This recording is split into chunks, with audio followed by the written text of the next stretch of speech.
e eu quero dizer que a gente vai continuar apostando nesse trabalho de diálogo, de orientação, que é fundamental para a gente poder evoluir no nosso serviço. E nessa reunião de hoje, a gente vai aqui procurar conclamá-los para mudar a nossa forma de trabalhar, né? Tentar, de algum modo, aprimorar a nossa forma de trabalho para alcançar melhores resultados. Eu vou fazer aqui uma fala muito rápida, é só uma introdução, né? Em seguida, vocês aí vão ter a participação. Aqui tem colegas pedindo para entrar na sala, sou eu quem libero aqui. Ele está liberando lá, né?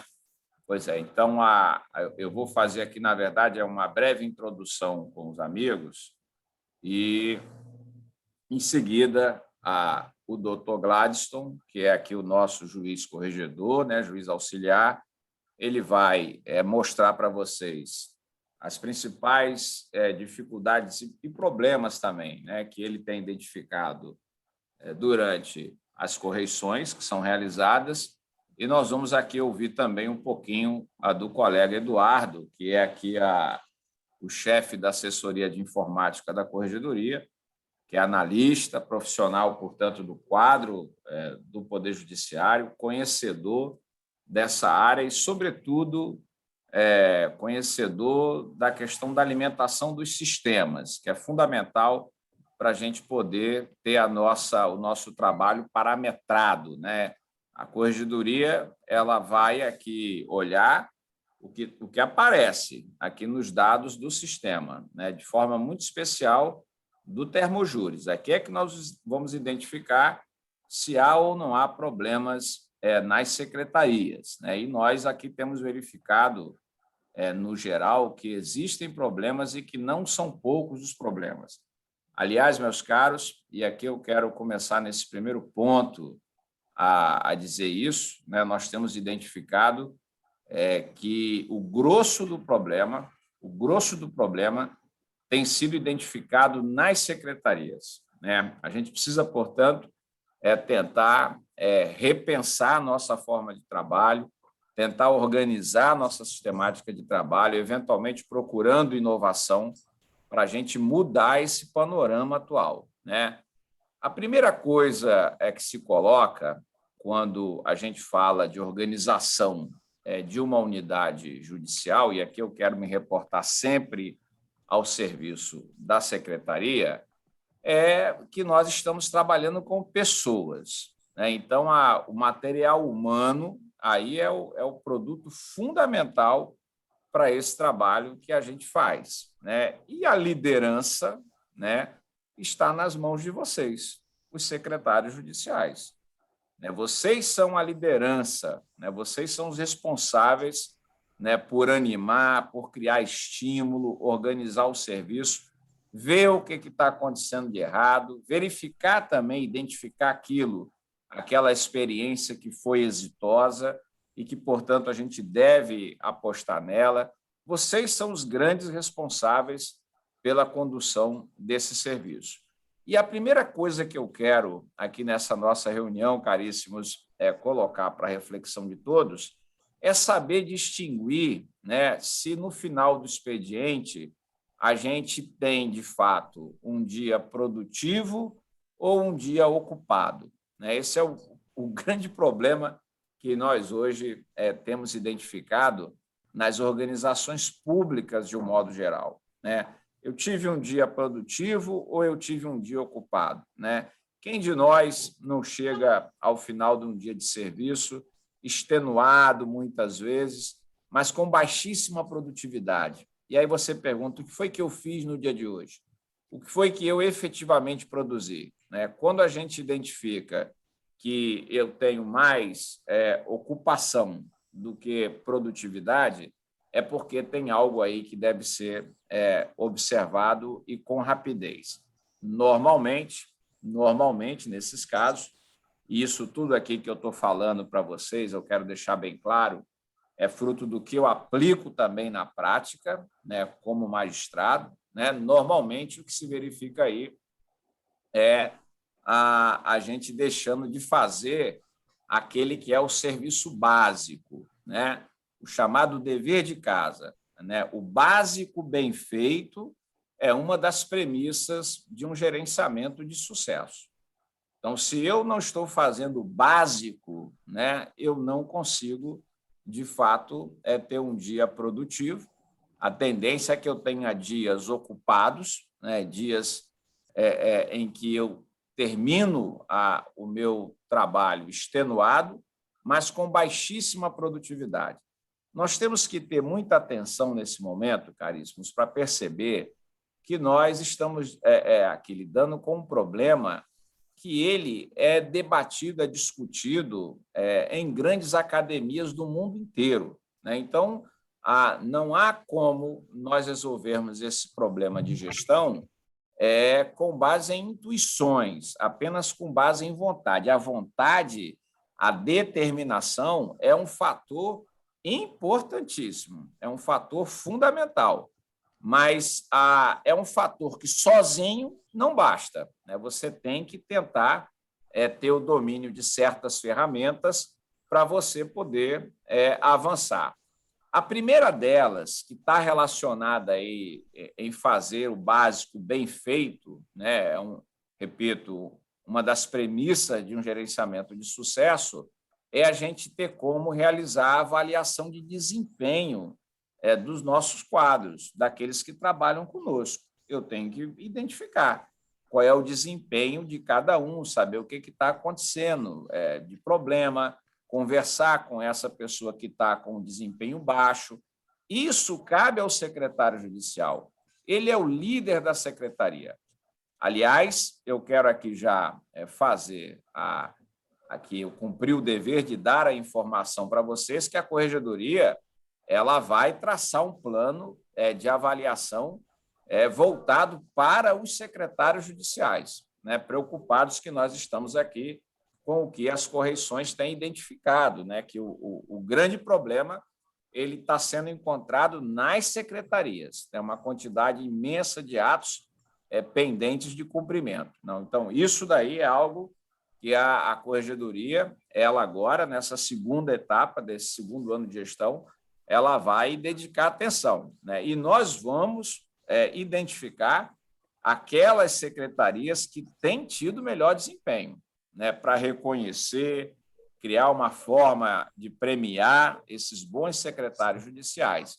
Mas vamos também, como é um corolário lógico de toda e qualquer administração, identificar aquela turma que está na insuficiência, né? E vamos recomendar, eventualmente, aos nomeantes, né, que façam ou a recapacitação do pessoal que está aí designado como secretário, ou, no extremo, até pedir a substituição, né? O que nós não podemos é permanecer, meus caros, nesse quadro que nós estamos hoje.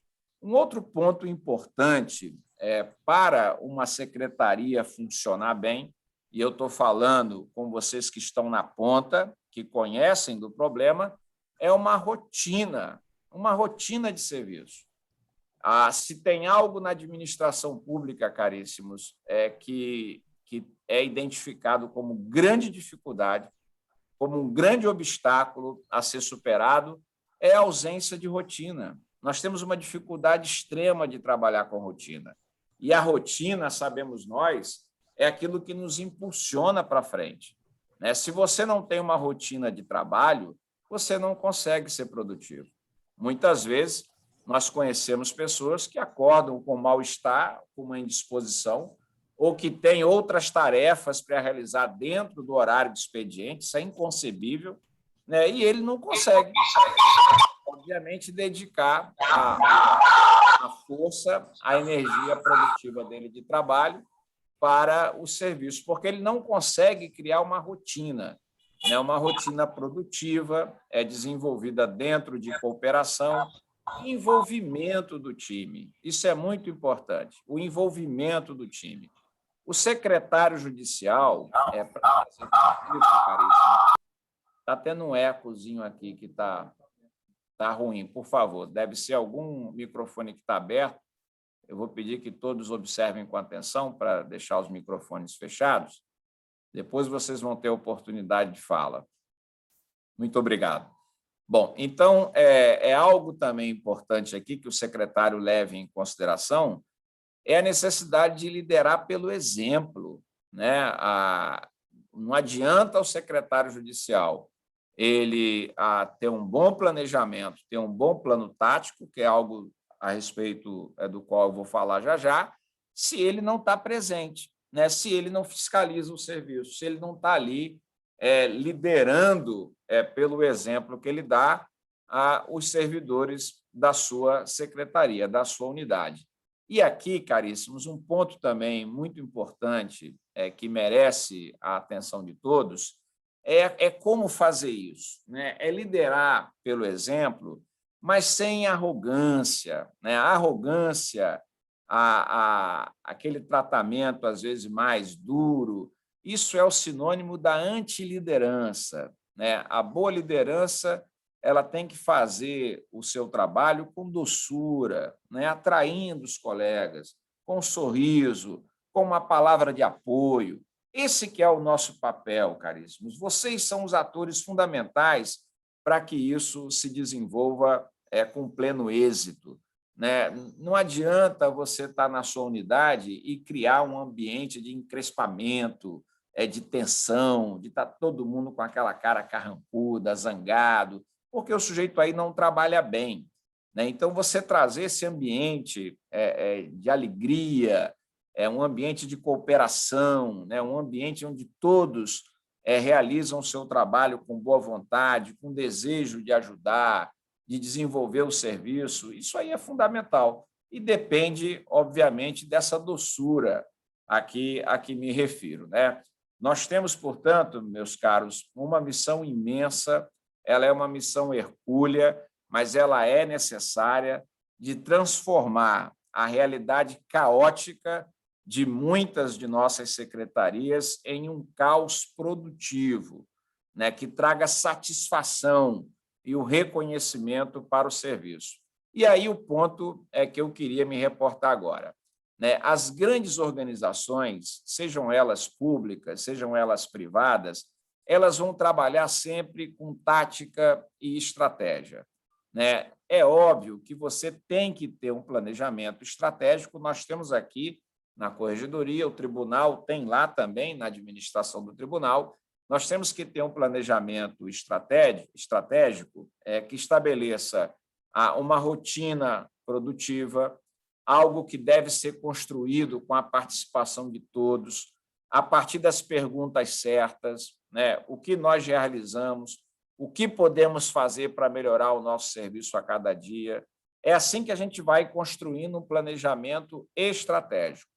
Esse planejamento estratégico ele é algo teórico, né? Tem a ver, portanto, com a organização, vamos dizer assim, espiritual da unidade. Eu tenho que ter um planejamento estratégico, né? O plano tático, ou planejamento tático, como vocês quiserem chamar, tem a ver agora com arregaçar as mangas, né? Como colocar esse planejamento estratégico, que é teórico, para funcionar na prática, né? O colega Dr. Gladstone, que está aqui conosco nessa sala de videoconferência, e o Eduardo vão ser aí os atores desse plano tático. Eles vão dar para vocês, nesse curto período de 1 hora aqui da nossa reunião, é mais ou menos o que nós temos programado, aqui algumas orientações de como elaborar um plano tático eficiente, né? Porque é isso, sem dúvida nenhuma, que é de enorme importância para a gente poder obter resultados, né? E a resolutividade ela está presente hoje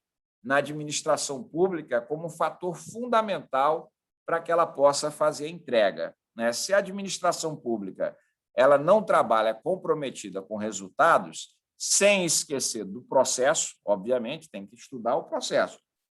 Eu tenho que focar em resultados, mas sem esquecer de olhar o processo pelo qual eu tenho que trilhar para alcançar o resultado. Isso é fundamental. A gente precisa, caríssimos, também inovar e reinventar nosso modelo de trabalho, com vontade, com determinação e, repito, foco em resultado, né? Muitas vezes você tem um sujeito que tem resultados ruins, A secretaria tem milhares e milhares de processos ali paralisados há mais de 100 dias, né? E ele não muda a rotina, ele não cria uma nova rotina de trabalho. Como é que você pode esperar que vá melhorar o seu serviço se você não muda a sua forma de trabalhar? Não adianta, você não vai conseguir melhores resultados. Você, para conseguir melhores resultados, você vai ter que mudar a sua forma de trabalhar. E aí tem que ser construído tanto um planejamento estratégico, como também um plano tático, né? A gente tem que partir da pergunta que é fundamental: há como melhorar o serviço da minha secretaria? O que eu posso fazer para melhorar esse serviço? Ou não há o que fazer? Está tudo perdido, é melhor chamar um talibã para colocar uma bomba e explodir tudo. A gente não vai nunca, obviamente, procurar essa solução extremada, porque ela é contrária ao que a gente espera, ela não é producente. Então, nós temos que encontrar sempre uma solução positiva e que resulte no aumento da nossa produtividade, caríssimos. Né? Não adianta, repito, trabalhar da mesma forma e esperar que os resultados mudem. Eles não vão mudar, eles só vão mudar se a gente tiver inteligência, se a gente pensar em inovação, e daí a importância de vocês serem criativos.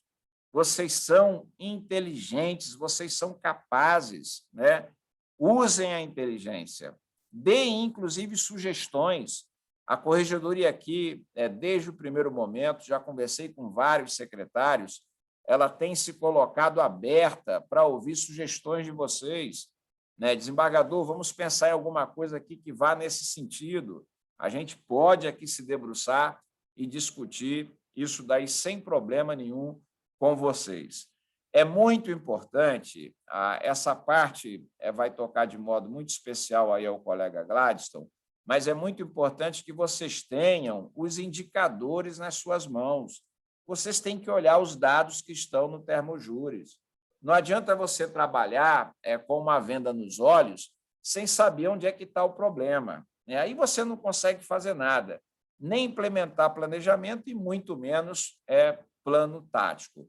E vamos ter, meus caros, uma postura de crença, de maior otimismo. Né? Vamos aproveitar esse momento que nós estamos vivendo agora, de regresso ao serviço presencial, né? E vamos largar aquela cultura pessimista, né? Que, na expressão de Albert Flanders, né?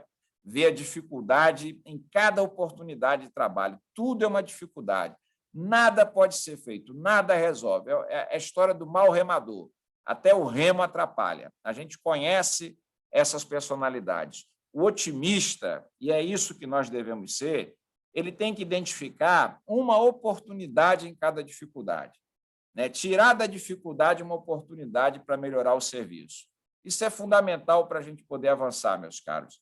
Olha, a ética do trabalho é uma ética crescente hoje nas organizações de um modo geral. Né? E ela é, sem dúvida nenhuma, uma das grandes motivações e manifestações que a gente encontra hoje, não só no ambiente acadêmico, mas no ambiente de serviço de um modo geral. Né?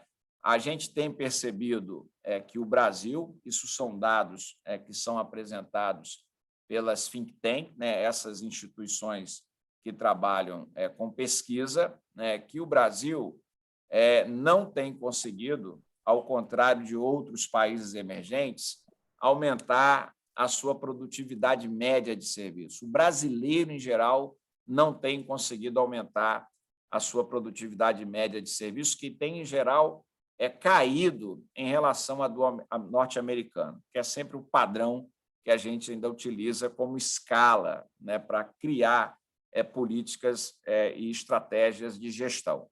Né? Algo está acontecendo. Né? Talvez a gente tenha aqui que conclamar, isso é muito importante, aquilo que Kennedy disse lá na década de 60, que é a pergunta fundamental, né? Não é só aquilo que o país pode fazer por mim. O que eu posso fazer pelo meu país? O que eu posso fazer pela minha instituição, o Poder Judiciário?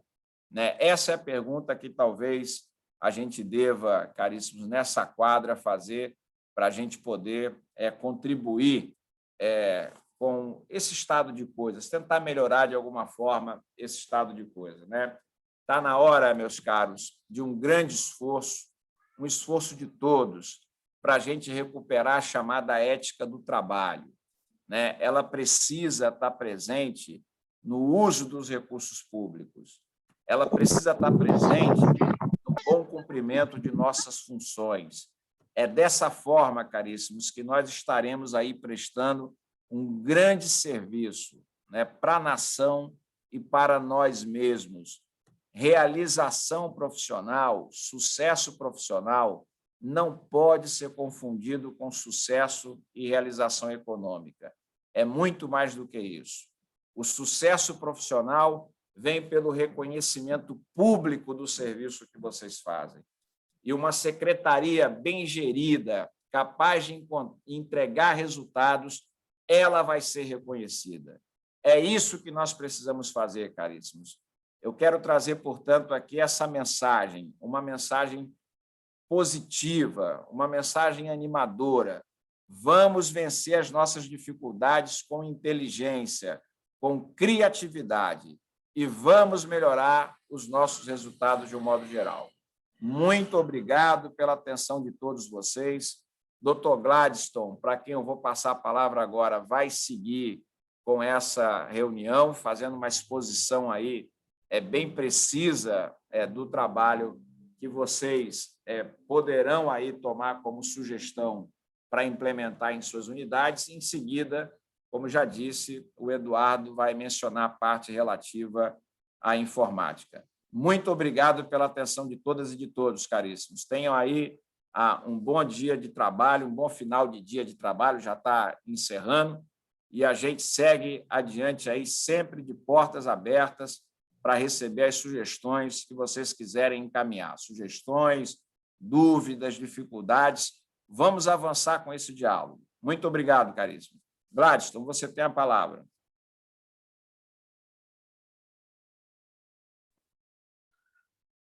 Boa tarde a todos. Muito obrigado, Desbardo, pelas palavras.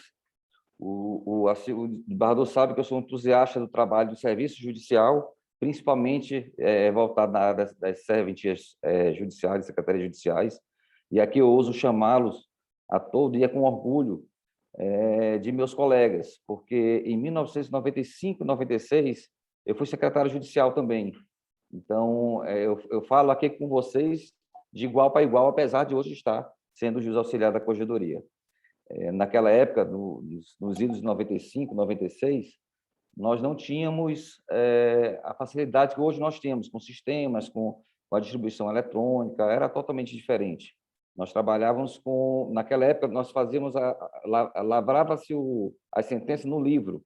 Então, eu tinha que escrever tudo que o juiz falava na sentença, eu tinha que escrever num livro. Então, a ata da audiência também era lavrada.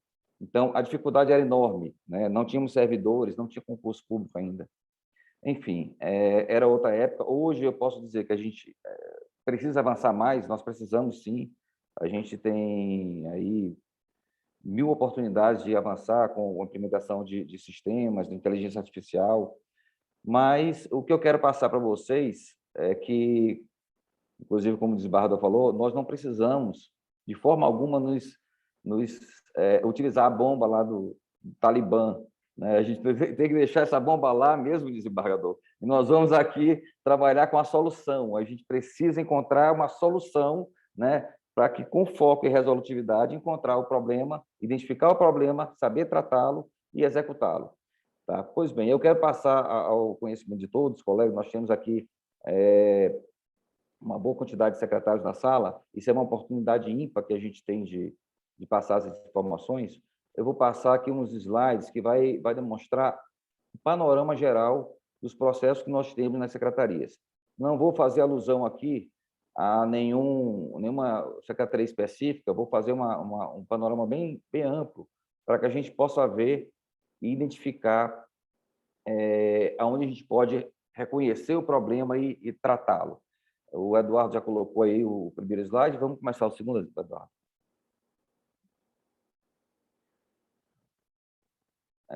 Nós vamos tratar aqui sobre a questão de processos concluídos no gabinete, aguardando a movimentação da secretaria, os processos sem movimentação na secretaria, os processos com status de julgado e tramitando na secretaria, os rankings, o ranking das 4 maiores últimas movimentações, né, há mais de 100 dias, e a última movimentação de decorrido de prazo, os casos mais recorrentes. Pode passar, Eduardo.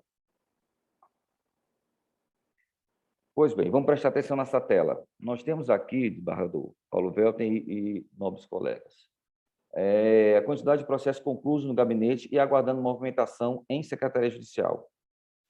Vamos notar que nós temos em gabinete 217.318 processos em gabinete, que corresponde a 23% dos processos totais do Estado.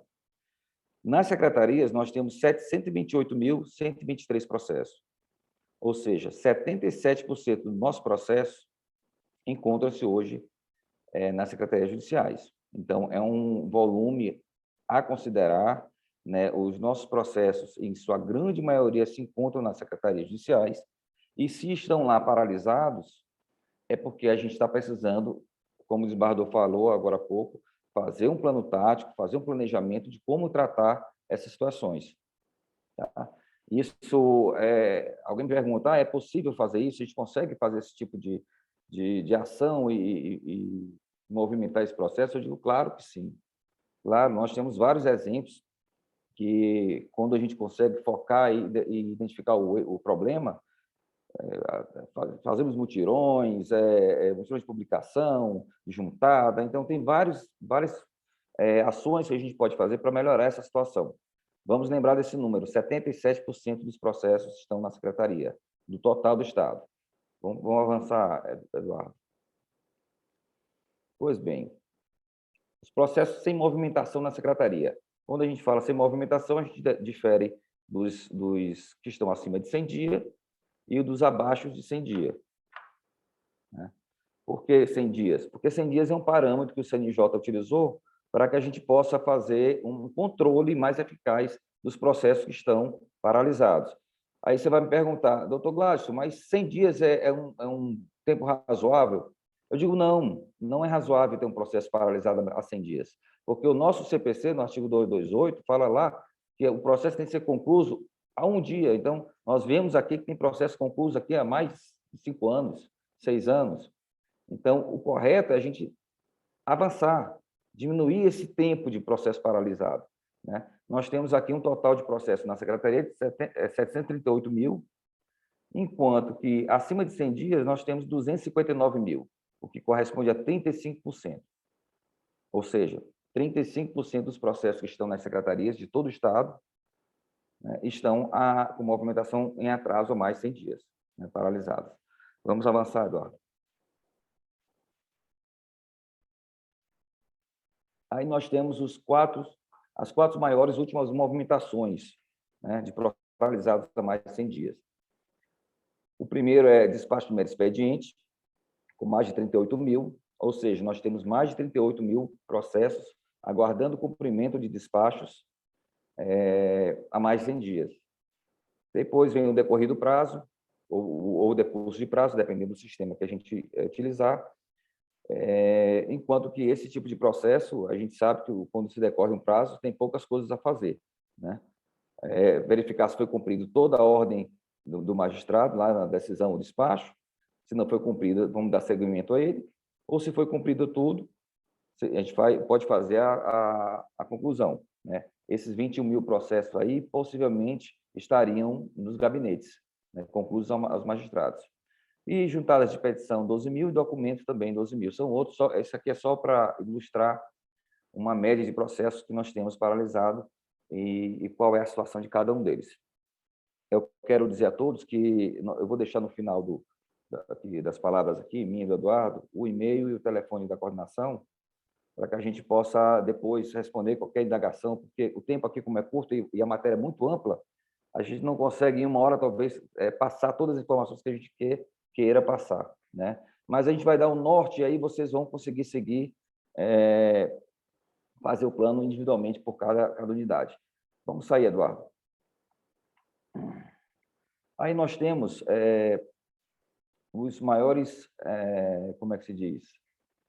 Os casos mais recorrentes das últimas movimentações, que vem oriundos dos bancos, né? Nós temos muitos processos com o banco como parte, Ministério Público, né, que é a questão do decurso de prazo, que muito processo vai para o Ministério Público e, às vezes, volta, e assim como o banco volta e a gente não faz conclusão quando vem uma manifestação. Defensoria são os órgãos públicos, que são os mais demandados, né? Vamos avançar, Eduardo? Pode deixar aí um pouquinho para que eles anotem o meu e-mail e o telefone da unidade, da corregedoria, para que a gente possa responder, no caso, qualquer indagação. Então, gente, como o desembargador falou agora há pouco, nós tivemos nos 4 cantos do estado do Maranhão, nas correções, e nessa oportunidade nós vimos de tudo, né? Unidades maravilhosas, secretários se trabalhando assim, com a turma bem animada, engajada, né? Cumprindo todas as metas, disputando com o gabinete, quem manda mais processo para um lado para o outro. Eu chamo que é a batalha do bem, diz o desembargador Paulo Welter. A batalha do bem é aquela que a secretaria faz o seu papel, devolve para o gabinete faz o seu, devolve para a secretaria, e nessa batalha, o objetivo comum dessa batalha, de todos os lados, é o abatimento do processo. Nós devemos abatê-lo, arquivando o processo, assim que a gente chega no final de uma prestação jurisdicional saudável, quando a gente termina com a solução, a gente entrega para o cidadão a prestação jurisdicional que ele tanto deseja. Então, essa batalha do bem é que a gente vê em várias situações nas unidades por qual eu passei. Lógico que outras têm uma dificuldade maior, porque, como o desembargador Paulo Welter falou agora há pouco, às vezes nós temos a impressão que a gente trabalha demais, dispensa um tempo demais para realizar um ato, e eu vejo isso. Eu vejo unidades que têm problemas, desembargador Paulo Welter e demais colegas, que a turma se cansa, se exaure de fazer o ato, de encaminhar o processo, cumprir os atos de diligência para a audiência, que é uma coisa que não se pode parar nunca, mas a gente vê que a coisa não consegue se desenvolver em números, em metas. E aí que entra a questão do planejamento. A gente fica enxugando gelo, né? E o resultado não aparece de forma alguma. Eu já passei por isso também. Eu sei como é que é duro a gente trabalhar e ficar sem aquele ânimo, dizer, poxa, eu trabalho e não vejo o resultado, né? E eu quero dizer uma coisa, muitas das vezes, quando eu vou nas correções e encontro uma unidade dessa que tem um problema, né, estrutural, até mesmo de pessoal, né, e muitos falam assim, eu não cumpro minha meta, eu não cumpro meus atos com tempo razoável, porque eu estou com uma deficiência de servidor. Eu quero aqui afirmar, e o desembargador sabe disso, a corregedoria é ciente, a corregedoria sabe de todo mundo que está sem servidor, sabe que é um problema, a administração do tribunal está tentando resolver, no caso a presidência, em acordo com a corregedoria, se está tentando, tem que ter concurso, a gente sabe disso, mas eu quero dizer que da mesma forma que a gente sabe que existe uma deficiência de servidor, a gente sabe que existem unidades que, com essa mesma deficiência, alcançam resultados bons.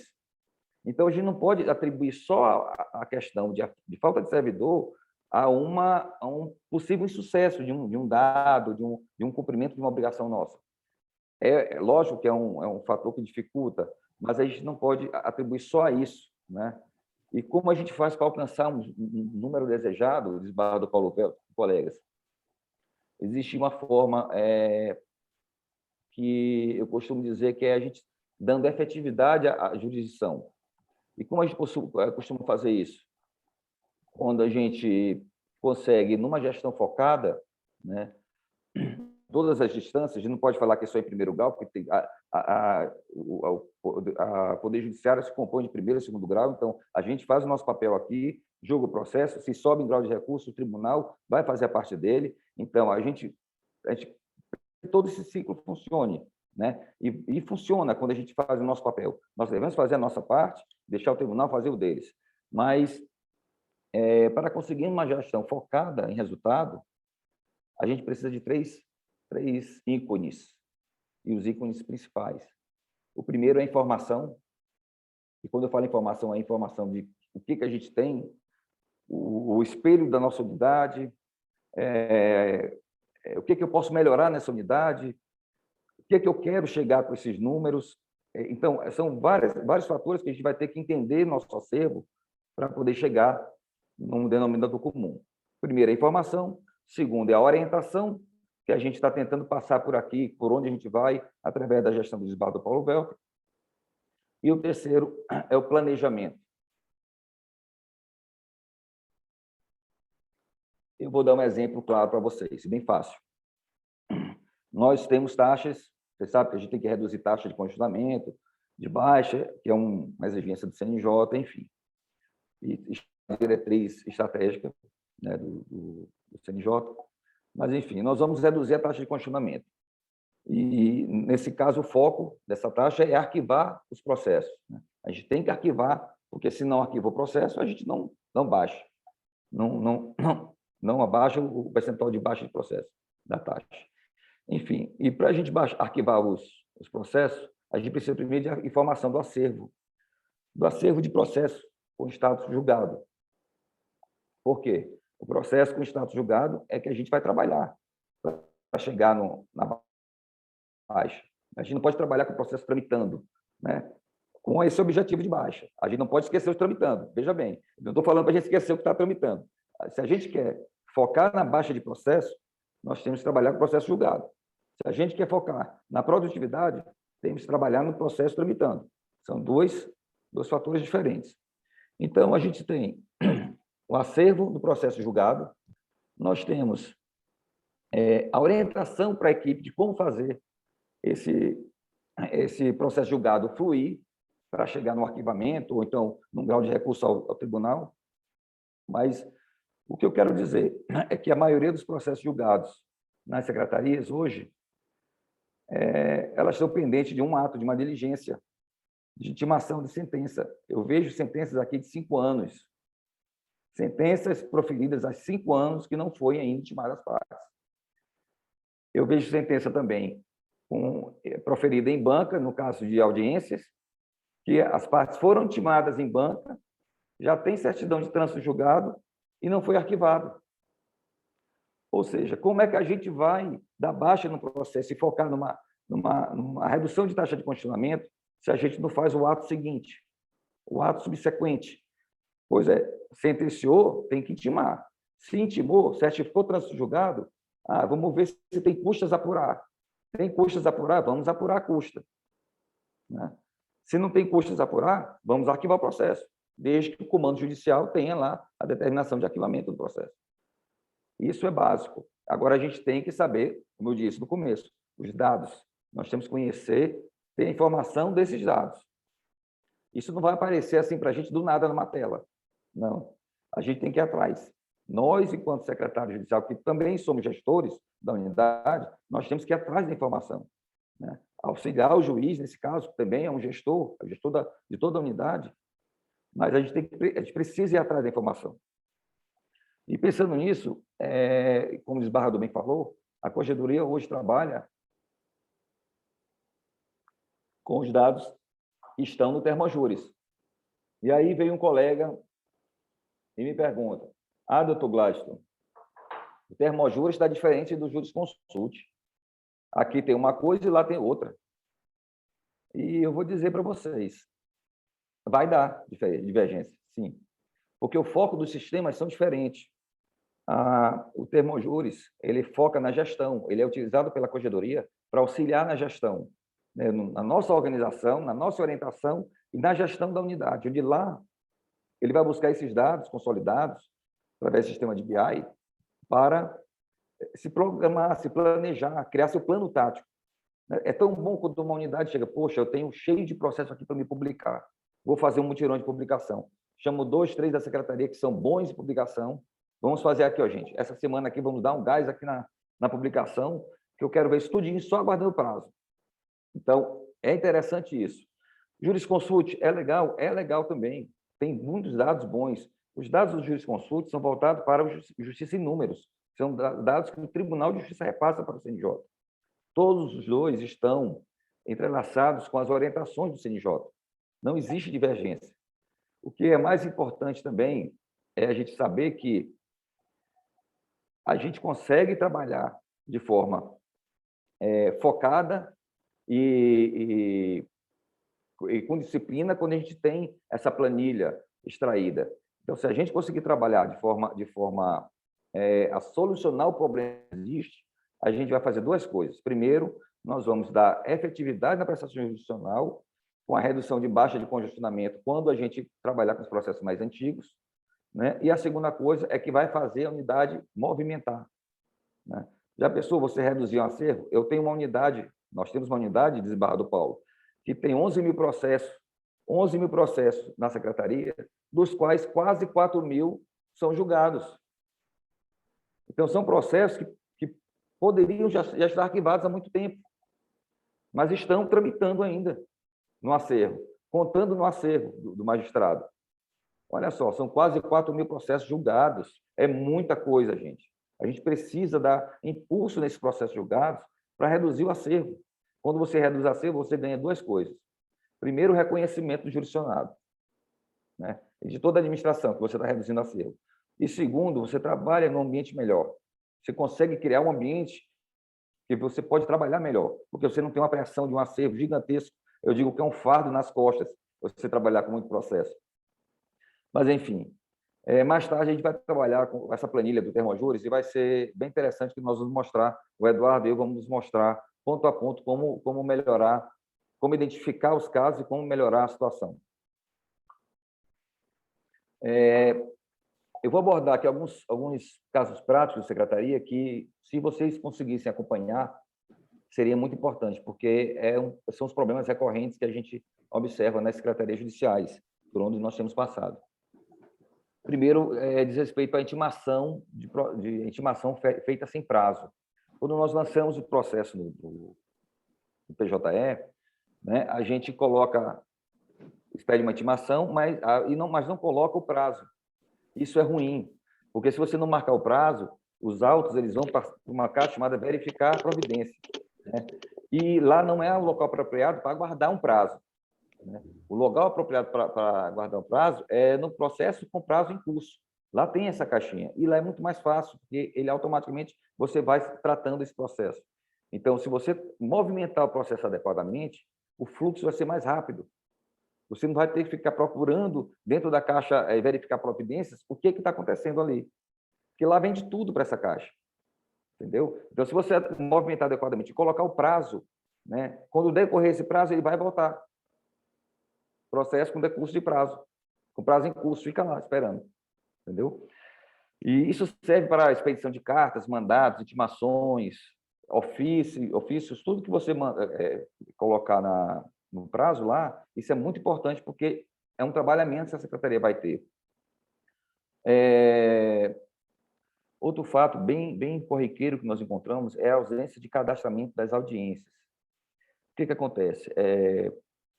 Quando a audiência não é cadastrada, né, e às vezes ela não é cadastrada e o magistrado faz o ato, né, a gente está atrapalhando a produtividade do magistrado, porque isso pode estar contando lá na produtividade dele, de acordo com o provimento 26 de 2021, desse ano, que conta para o magistrado essa audiência realizada.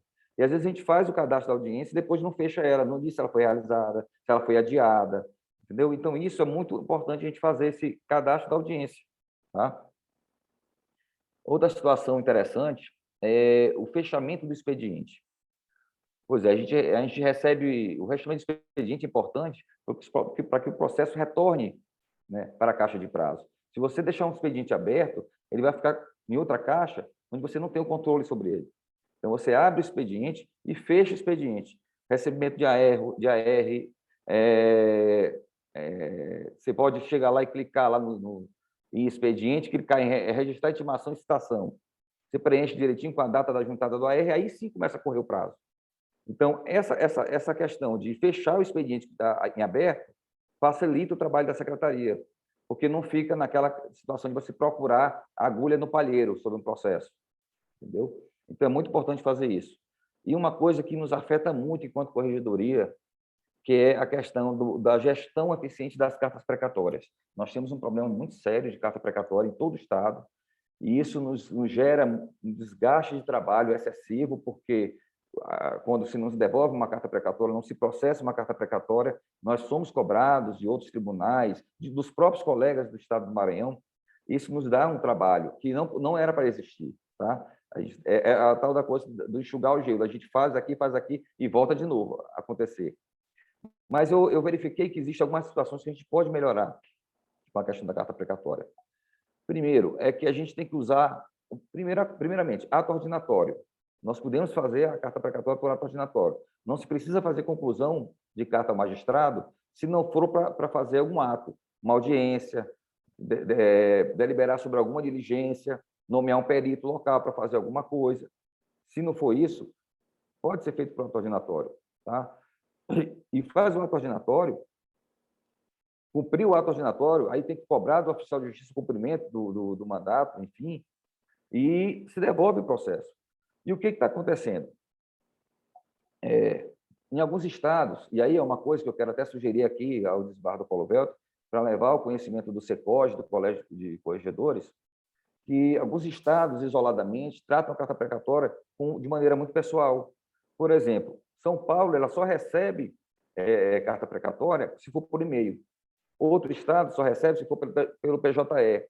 Outro estado só recebe se for por malote digital. Então, não há um trabalho bem assim prático para a gente fazer. Então, são vários tribunais diferentes. E se nós mandarmos para São Paulo, eu já vi isso em alguma unidade, não me recordo qual, mandarmos para a devolução de uma carta precatória para São Paulo por malote digital, que é o que a gente utiliza aqui mais corriqueiramente, eles não vão receber lá. Eles querem receber por e-mail. Então, talvez seja o caso de se conversar e ter uma unidade nesse procedimento de envio de carta precatória. Né? A gente sabe que a dificuldade é grande porque vários tribunais utilizam de sistemas diferenciados. Né? Mas, no caso de PJE, se manda diretamente pelo projeto, se distribui a carta precatória no PJE. Isso é uma situação que talvez seja conversada e eu possa levar isso pelo Colégio de Corregedores de Barra do Paulo Velto. Vamos outro ponto importante, que é o excesso de conclusão ao magistrado. Nós pegamos o processo, por exemplo, nós temos aqueles despachos padrões que o magistrado faz com várias diligências. Faça isso, depois faça aquilo, aquele sequencial. Pois bem, nós fazemos o primeiro, cumpre o segundo, não cumpre o terceiro, cumpre o quarto, aí já faz a conclusão sem cumprir uma diligência. Ou seja, na análise do cumprimento, na análise da verificação daquele processo, a gente não se atentou que não foi cumprido tudo. E uma vez não cumprido tudo, o que a gente pode fazer? Ato ordinatório para cumprir tal diligência. Nós podemos fazer isso enquanto secretário judicial. E o que acontece na prática? Vamos remeter tudo para o juiz. Lá ele vai saber o que fazer. Aí ele vai ter mais um processo na caixa dele, que ele vai olhar e vai dizer, cumpra-se o despacho, a letra tal do despacho de folhas tais. Volta de novo o processo. Olha o tempo que a gente perde para cumprir um ato desse. Então, a gente tem que ter mais atenção na hora de remeter o processo concluso para saber se realmente aquele processo ele é para ser concluso, né? Se não está faltando nada.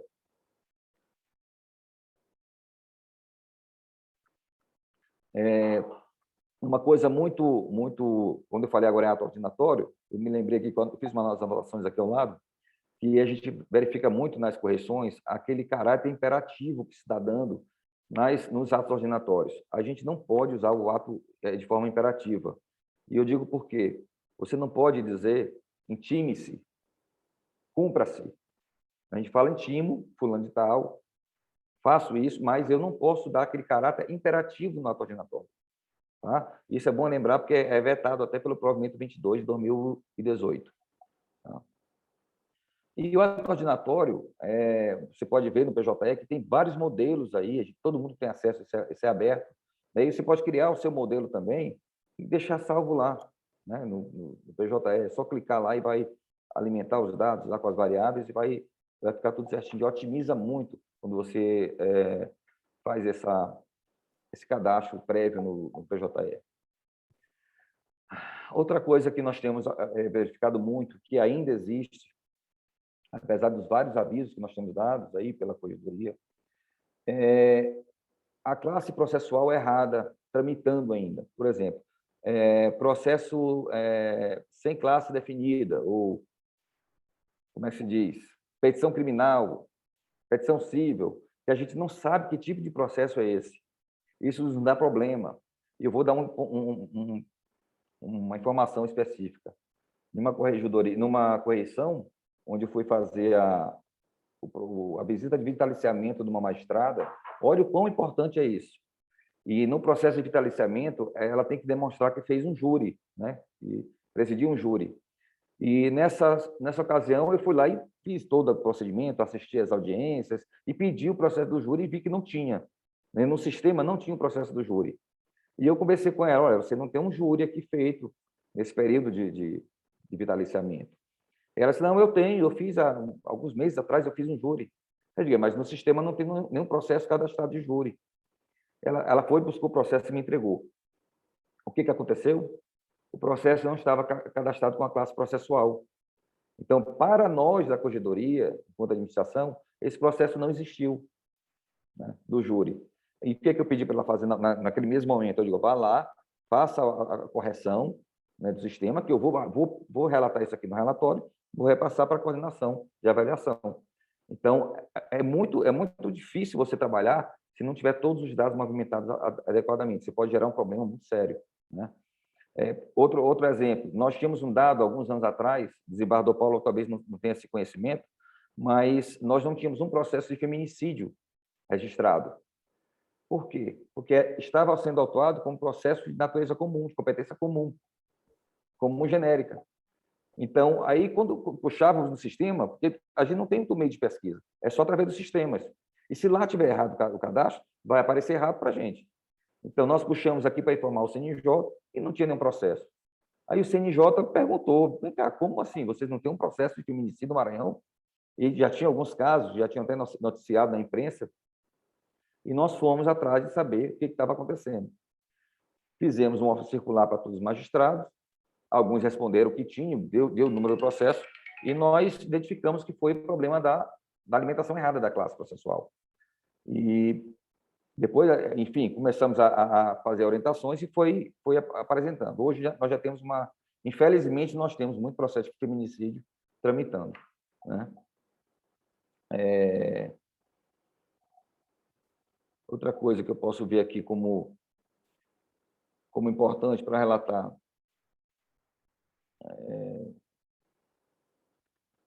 questão de migração processual, migração de processo físico para o eletrônico.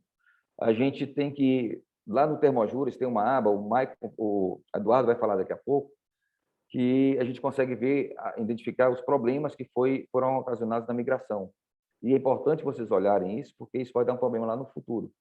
Né? Quando a gente implementar o DataJude, que vai ter toda a consolidação de dados de todo o Poder Judiciário do Brasil, pode nos dar um probleminha. Né? Então, a gente precisa fazer essa migração de forma correta, alimentar a data certinho e tal. Então, é muito importante a gente verificar essa migração de forma correta. E aí eu deixo, por fim, uma dica para vocês, para conversarem com os magistrados, para que fique mais fácil, na hora deles movimentarem os processos deles, né, despacho, decisão e sentença, para que eles não coloquem, não marquem aquele item, prosseguir, porque ele faz o despacho, movimenta e coloca prosseguir. Quando ele prossegue, né, ele faz com que esse processo, esse despacho, vá para verificar providências. E eles têm que deixar vocês fazerem a divisão das tarefas. Vocês é que têm que dizer a ação. Tá? Você tem que mandar, o secretário tem que dizer o que é para publicar, o que é para intimar, o que é para expedir um ofício. Então, lá vocês vão ter essa diferença, porque vocês sabem as caixas que vocês vão trabalhar. Ele fazendo assim, vai para um local que vocês vai se perder lá, vai passar muito tempo, né? Até você identificar esse processo que foi despachado e tem que cumprir, você vai perder muito tempo. Tá? Então, desse jeito, que eu estou falando, para ele não fazer o prosseguir, fica mais fácil para vocês trabalharem. Tá? E outra situação, na hora de cadastrar despacho, isso eu estou falando aqui para vocês vocês conversem com os magistrados. Não que nós não vamos conversar também com ele, nós conversamos com todos sobre isso. E eu vou dar um exemplo clássico do desembargador Paulo Velter, que nas decisões, a gente costuma fazer a decisão de suspensão do processo no próprio texto da decisão. A gente faz a decisão, tal, faça isso, e no final suspende esse processo, tal. E a gente marca lá outras decisões e encaminha para a Secretaria Judicial. Quando chega na Secretaria Judicial, ela não pode fazer suspensão, porque a suspensão é um ato do magistrado, é uma movimentação processual do magistrado. Então, a gente tem que deixar que ele movimente adequadamente, porque já vem de lá suspenso o processo. Porque o que vai acontecer? Ele coloca para suspender o processo e movimenta como outras decisões, ele vai pensar que o processo está suspenso, vai para vocês o processo vai ficar lá sem suspensão. O que a gente deve fazer nessa ocasião? Nós vamos determinar que seja concluído de novo para lançar novamente a decisão com a movimentação adequada. Aí sim o processo vai estar suspenso. Tá? Diferente do processo físico. No físico a gente fazia isso, a secretaria fazia a suspensão. Tá? Então é muito importante a gente ter essas dicas, né, para os magistrados, para que a gente não erre, né, e deixe o processo atrasar, né, por conta disso.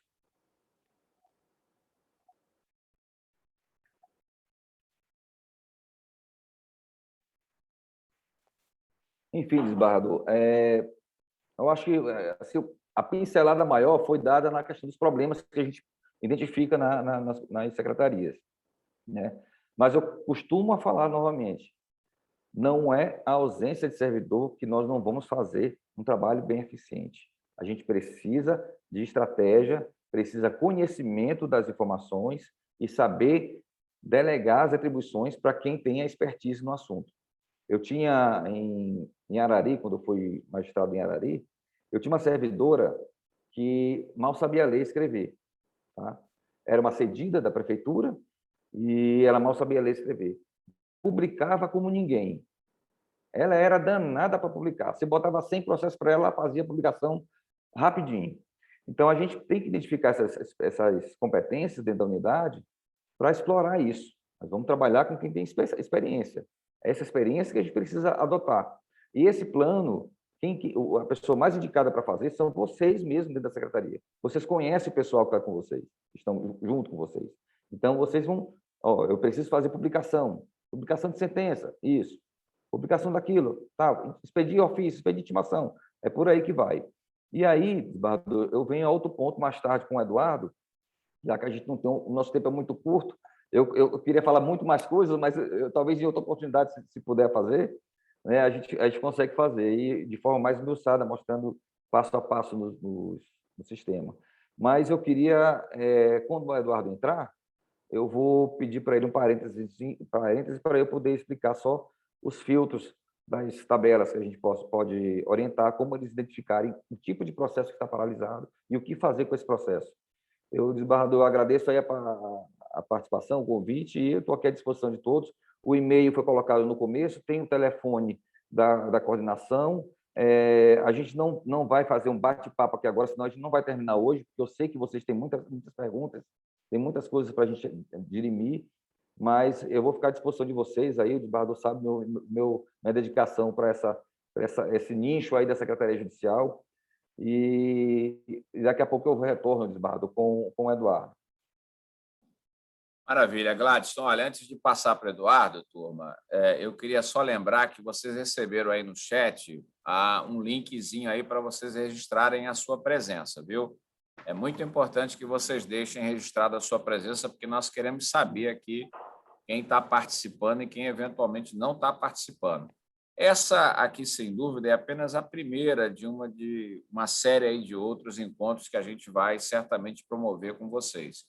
Isso está acontecendo agora, né, porque foi agora que nós começamos a identificar problemas graves e estruturais no âmbito das secretarias, né? Isso só pode ser identificado após as correições. Então, nós tivemos aí um ano de correição, né, sendo realizada, e nós começamos a identificar esse problema. Nós vamos intensificar esse trabalho aqui com vocês. E é óbvio que, nesse período curto, nós já temos aqui 1 hora de encontro, não tem como ver tudo, Gladson, mas foi aqui extremamente esclarecedor isso aí que você mostrou, já dar mais ou menos uma panorâmica dos principais problemas. Você deixou aqui, que eu vi, o seu contato telefônico, e-mail. É fundamental que os secretários também incrementem essa comunicação. Tenho dúvidas sobre isso, não compreendi direito, meu problema aqui é esse, né? Peço aqui uma orientação de solução. A gente tem que fazer isso, caríssimo, estar disposto ao diálogo, né? Um diálogo franco, maduro, sincero, isso que é importante. A ideia é sensibilizá-los a todos para o aprimoramento desse serviço. Não é outra intenção. Pois não, Gladys? É só lembrá-lo que o senhor, como o senhor havia determinado, está sendo assim estudado e em breve será implantado a nova coordenação. Era bom que o senhor falasse isso para os secretários, eles vão ter uma coordenação específica para eles. Sim, é importante, bem lembrado. Aqui, historicamente, nós não tínhamos uma coordenação das secretarias judiciais. Então, não se compreendia. Isso talvez evidencie um pouquinho a razão desse nosso problema. Nós não tínhamos uma estrutura funcionando no âmbito da corregedoria de maneira permanente e capaz de, vamos dizer assim, reunir toda a expertise desse serviço. Doravante, nós vamos ter aqui uma espécie de secretaria funcionando dentro da corregedoria, com servidores com a expertise necessária para fornecer aí as orientações e as sugestões de serviço para a gente poder avançar e avançarmos juntos, meus caros. Isso que é o mais importante, né? Essa conclamação aqui que nós fizemos a todos, ela está absolutamente pautada pela boa-fé, pela boa vontade da gente melhorar o nosso serviço. Estejam certos disso. É com cooperação, com compromisso de todos que a gente vai identificar aí os nossos problemas e vamos juntos encontrar as soluções. Maravilha? Gladstone, muito obrigado. Uma fala esclarecedora. Esse segredo aí que você escondeu de mim até agora e revelou aqui para todo mundo que você já foi um secretário judicial, não sabia, né?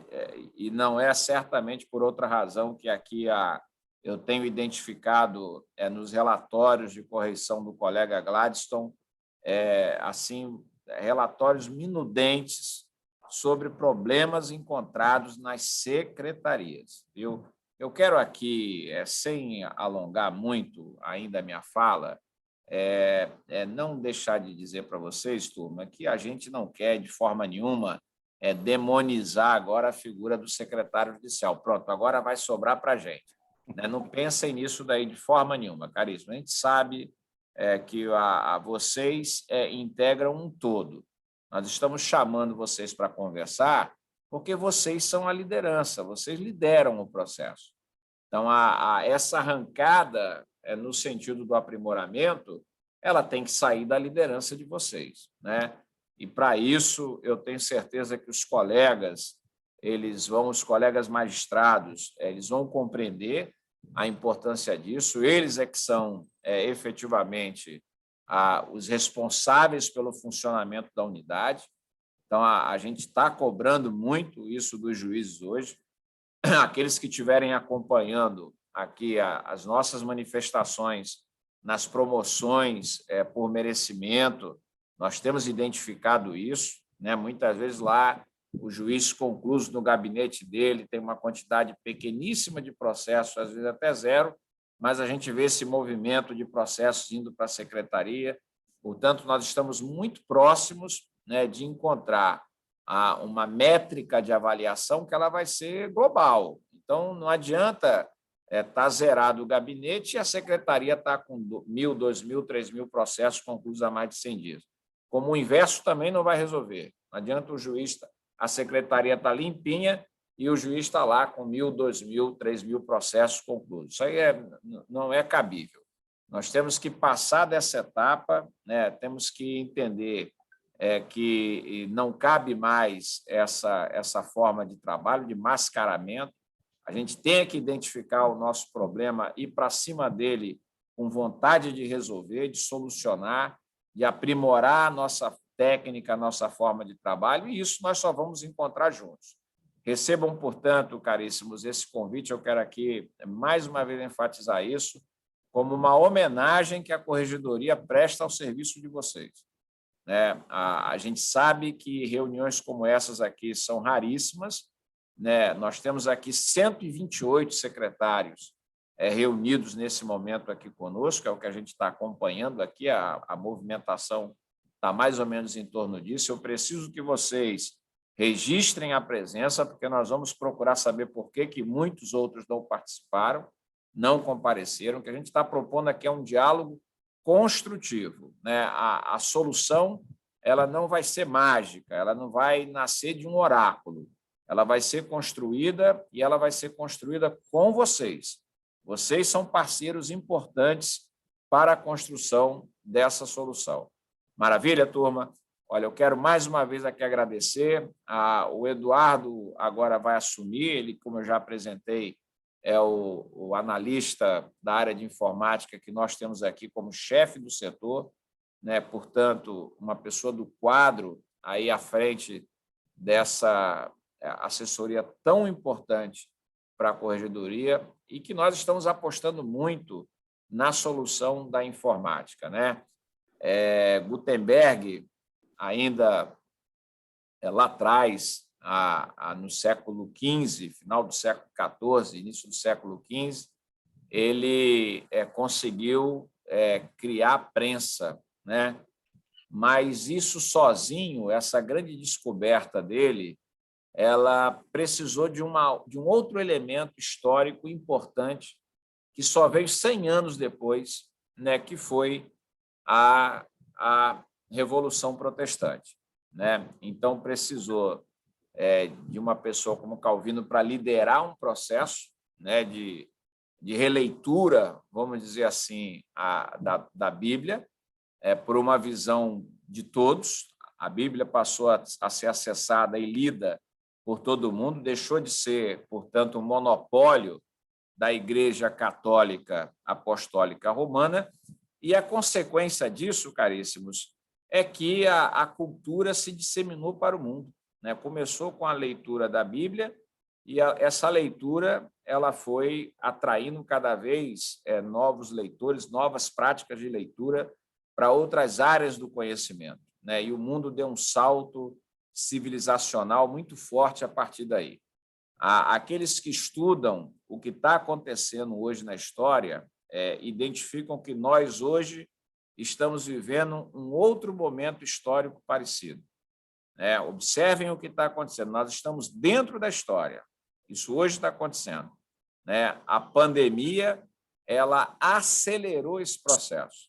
Então, veja, uma reunião como essa daqui jamais seria feita, ou pelo menos não agora, né, sem a pandemia, sem que a pandemia nos impusesse essa obrigação de estarmos trabalhando à distância por meio de videoconferência. Então, nós temos dois elementos aí fundamentais. O primeiro deles, que foi a pandemia, né?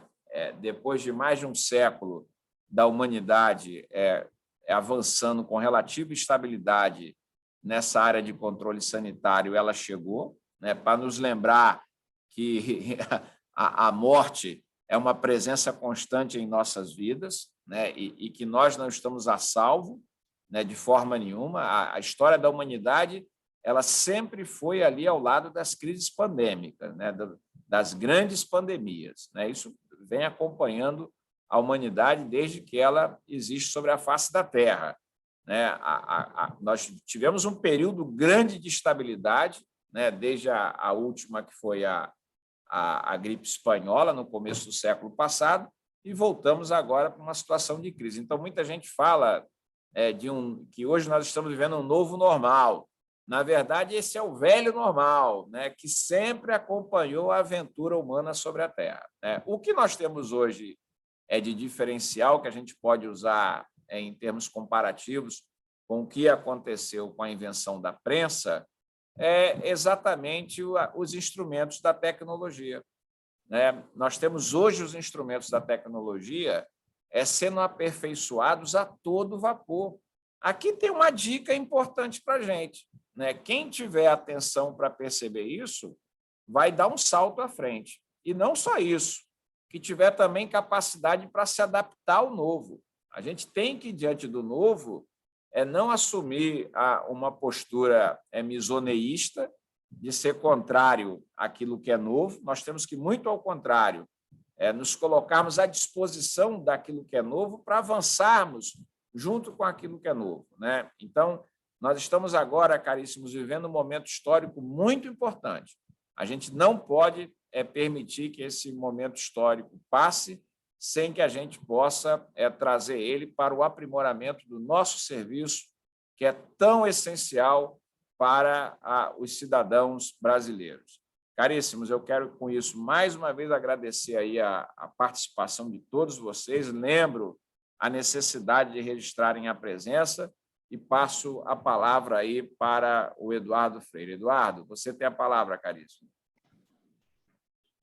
Obrigado, desembargador. Boa tarde a todos e a todas. Estou aqui na... Está todo mundo me ouvindo? Legal, né? Ok? Certo. Estou aqui também para participar desse workshop. Agradeço demais pelo convite, desembargador. E, felizmente, é um bom workshop com a participação de mais de 120 secretários aqui, que eu estou vendo pelos presentes aqui, mas, por enquanto, só tem 112 respostas. Então, alguns talvez não tenham conseguido, mas já tem bastante inscrições. Só uma dica aí, quem não conseguiu fazer o registro pelo link que está disponível, copiem o link, coloquem lá no Google Chrome. Muitas pessoas que estavam com problema conseguiram. Tá? Então, vai dar certo, vocês conseguem. Vamos lá. É um prazer enorme estar aqui com esses secretários. Muitos deles são meus amigos, Miguel, Talga, João, muita gente legal aqui.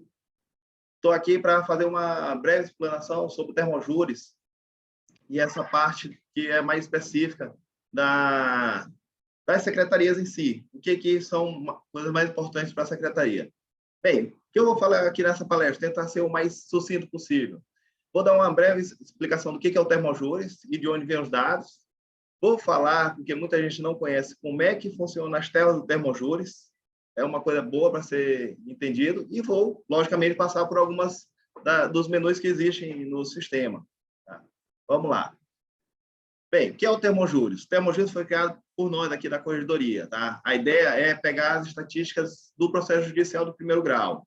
Então, para que ele serve? O objetivo mesmo do Termojures é tentar fazer com que a Corregedoria e as unidades judiciais tenham uma possibilidade de fazer o gerenciamento dos dados. Isso é importantíssimo para o trabalho como um todo, não só para o trabalho da Corregedoria, como para o trabalho das próprias unidades, dos magistrados. E também serve para acompanhar o desempenho e as metas que devem ser alcançadas. O que tem no Termojures? Basicamente, nós temos dashboards, não sei se vocês conhecem os termos, são os painéis gráficos, tá? Tabelas, filtros e tem planilhas lá também disponíveis. Tá? Vou mostrar, inclusive, a ideia de algumas planilhas. De onde vem esses dados do Termojures? Muita gente acha que é só do Temes, é só PJE. Não. Na verdade, o Termojures vem de uma base de dados que nós, aqui na informática, chamamos de TJMA-DW, que nada mais é do que o BI do TJMA. Ele centraliza todos os dados dos sistemas judiciais, de processos judiciais. Peço só que alguém desligue aí o microfone, por favor. Alguém deixou em aberto? Então, vamos lá. O TJMA-DW faz a carga, todas as noites, de dados dos sistemas. Tem os PG, tem os SG, PJE, Projude, VEP, inclusive o CEL do CNJ. E isso a gente faz um cruzamento com alguns dados que vêm do sistema de RH, do mentor.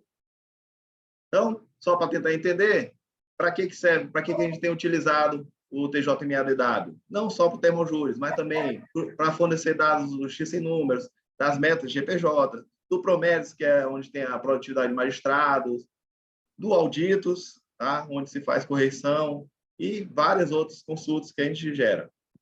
Então, um resumozinho gráfico, acho que só para entender direitinho, é assim que ele funciona. Ele faz a carga dos dados centralizando no TJMA-DW e gera, a partir desses dados, gera essas informações que a gente tanto utiliza. Tanto útil para vocês, inclusive para os secretários.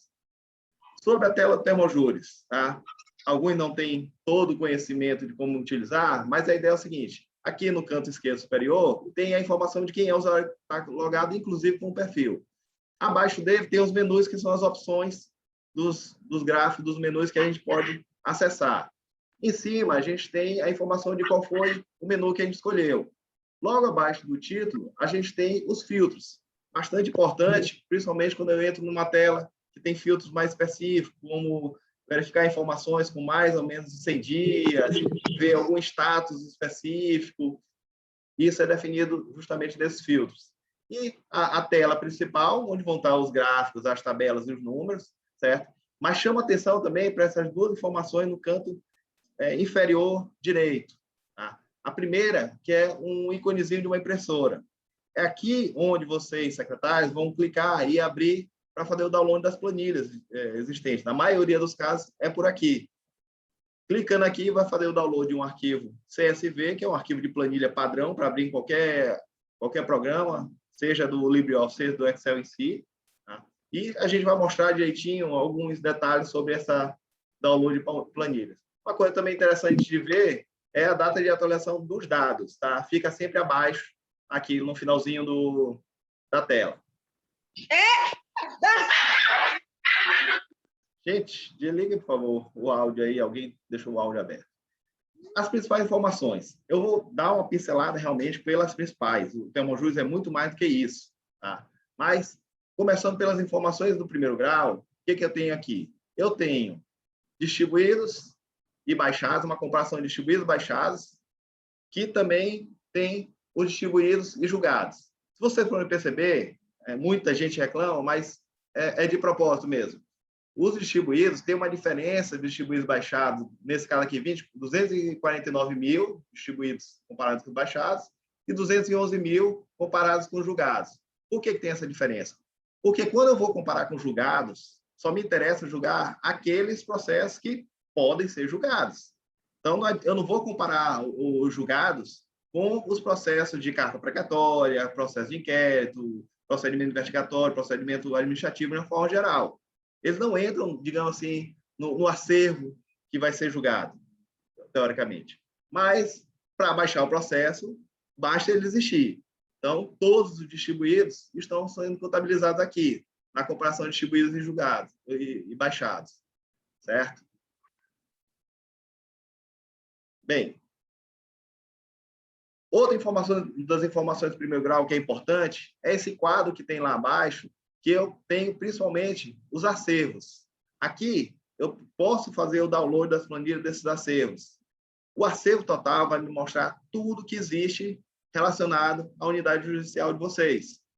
O a julgar vai ser aqueles que ainda não tiveram o primeiro julgamento, assim como o julgado vai ser aqueles que tiveram o primeiro julgamento, certo? O conceito de acervo que não admite julgamento, na verdade, são processos daquelas classes que, de fato, a gente acredita que não tem um julgamento, cartas precatórias, inquérito policial, coisas assim. Certo? Arquivo remetido, a gente separou aqui, porque aqueles que são remetidos para a instância superior não são contabilizados no acervo total. Mas é interessante que a Secretaria tenha um controle até para saber que esses processos vão voltar. E eles voltando, voltam para o acervo total. Certo? E acervo suspenso também, a ideia é que a gente tenha esse acervo suspenso vai estar dentro do acervo total, mas não vai estar no acervo a julgar. Todo acervo que tiver suspenso, eles não estão ainda, provisoriamente, lógico, como acervo para serem julgados. Quando sair de suspensão, eles voltam para serem julgados. Diga, doutor Gladys, se você quer falar. Só queria fazer uma intervenção sobre a questão do acervo suspenso. Eu verifiquei algumas correções que muitos processos que estão suspensos, eles foram suspensos há muito tempo atrás, por exemplo, processo de criminal, de competência criminal. Processo que foi suspenso pelo 366 há 10 anos, 15 anos, e tem um mandato de prisão que se encontra até hoje suspenso. Com o advento do Banco Nacional de Mandato de Prisão, né, você tem que fazer a expedição lá. Então, seria interessante você pegar esse processo que está suspenso e atualizar o mandato no sistema. Tá? Então, é bom quem trabalha com a área criminal tem esse cuidado de verificar o acervo suspenso para ver se lá não tem um processo que não tem o mandato cadastrado. Tá? Porque senão o mandato já só foi mandado para a delegacia local, não sair para o Sistema Nacional, que no caso é o BNMP. Tá bom? É só isso. Tá certo. Obrigado, doutor Black. Deixa eu continuar aqui, então. Certo. Outro menu importante, que, na verdade, vocês já, secretários e juízes, já tiveram uma certa cobrança há um tempo atrás, foi a taxa de congestionamento. Ela está lá preparada com as taxas de congestionamento de baixa e de julgamento, total e líquida. Tá? A diferença de total e líquida é basicamente contar suspenso ou não. Para que serve a taxa de congestionamento? Ela serve para a gente ter uma noção do quanto os processos estão sendo represados no Poder Judiciário, na corredoria no primeiro grau como um todo, e para a secretaria, quanto a unidade está conseguindo dar vazão a esse processo. Quando eu tenho uma taxa de congestionamento muito grande, isso é ruim. Isso vocês têm que ter em mente. Tanto que nós, aqui na corredoria, fizemos um estudo e fizemos uma comparação de níveis. Quem tem uma taxa de congestionamento menor ou igual a 50% está excelente, digamos assim. Quem está entre 50% e 70% é um nível bom, aceitável. O nível de 70% a 80% já é preocupante. A pessoa já tem que estar começando a verificar o que está acontecendo.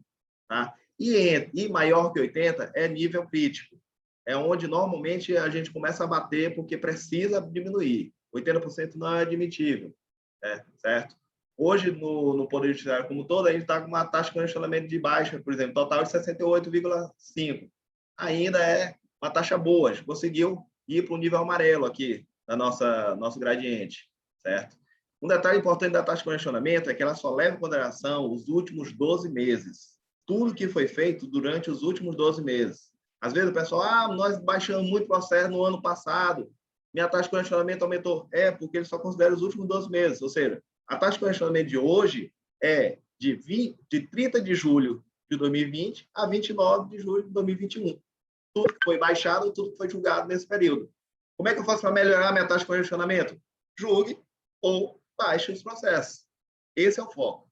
Tá? Essa taxa é mais que um alerta para chamar a atenção. Precisa julgar, precisa baixar. Baixando os processos, o CNJ trabalha com a taxa de baixa. A taxa de julgamento é uma taxa que a gente, aqui na corredoria, criou também para ter uma noção dessa relação.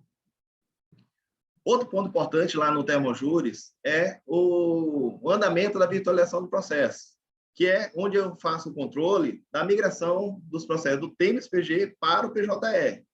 A ideia é que eu vou controlar aqui todo o acervo de processos físicos, o acervo total.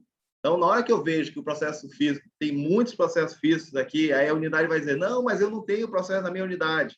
Tem. Na verdade, aqui, para virtualizar, tem que virtualizar tudo que existe físico, tudo que existe no TEMES. Mesmo que os processos estejam remetidos em carga suspensa, eles vão aparecer lá. Por quê? Em determinado momento, eles vão voltar. Se tiver em carga com o advogado, quando voltar a carga do advogado, ele tem que ser virtualizado. Se ele tiver suspenso, quando sair de suspensão, tem que ser virtualizado. Se tiver no segundo grau, quando retornar do segundo grau, tem que ser virtualizado. Então, a ideia é que a gente chegue a um ponto mais próximo de 100%.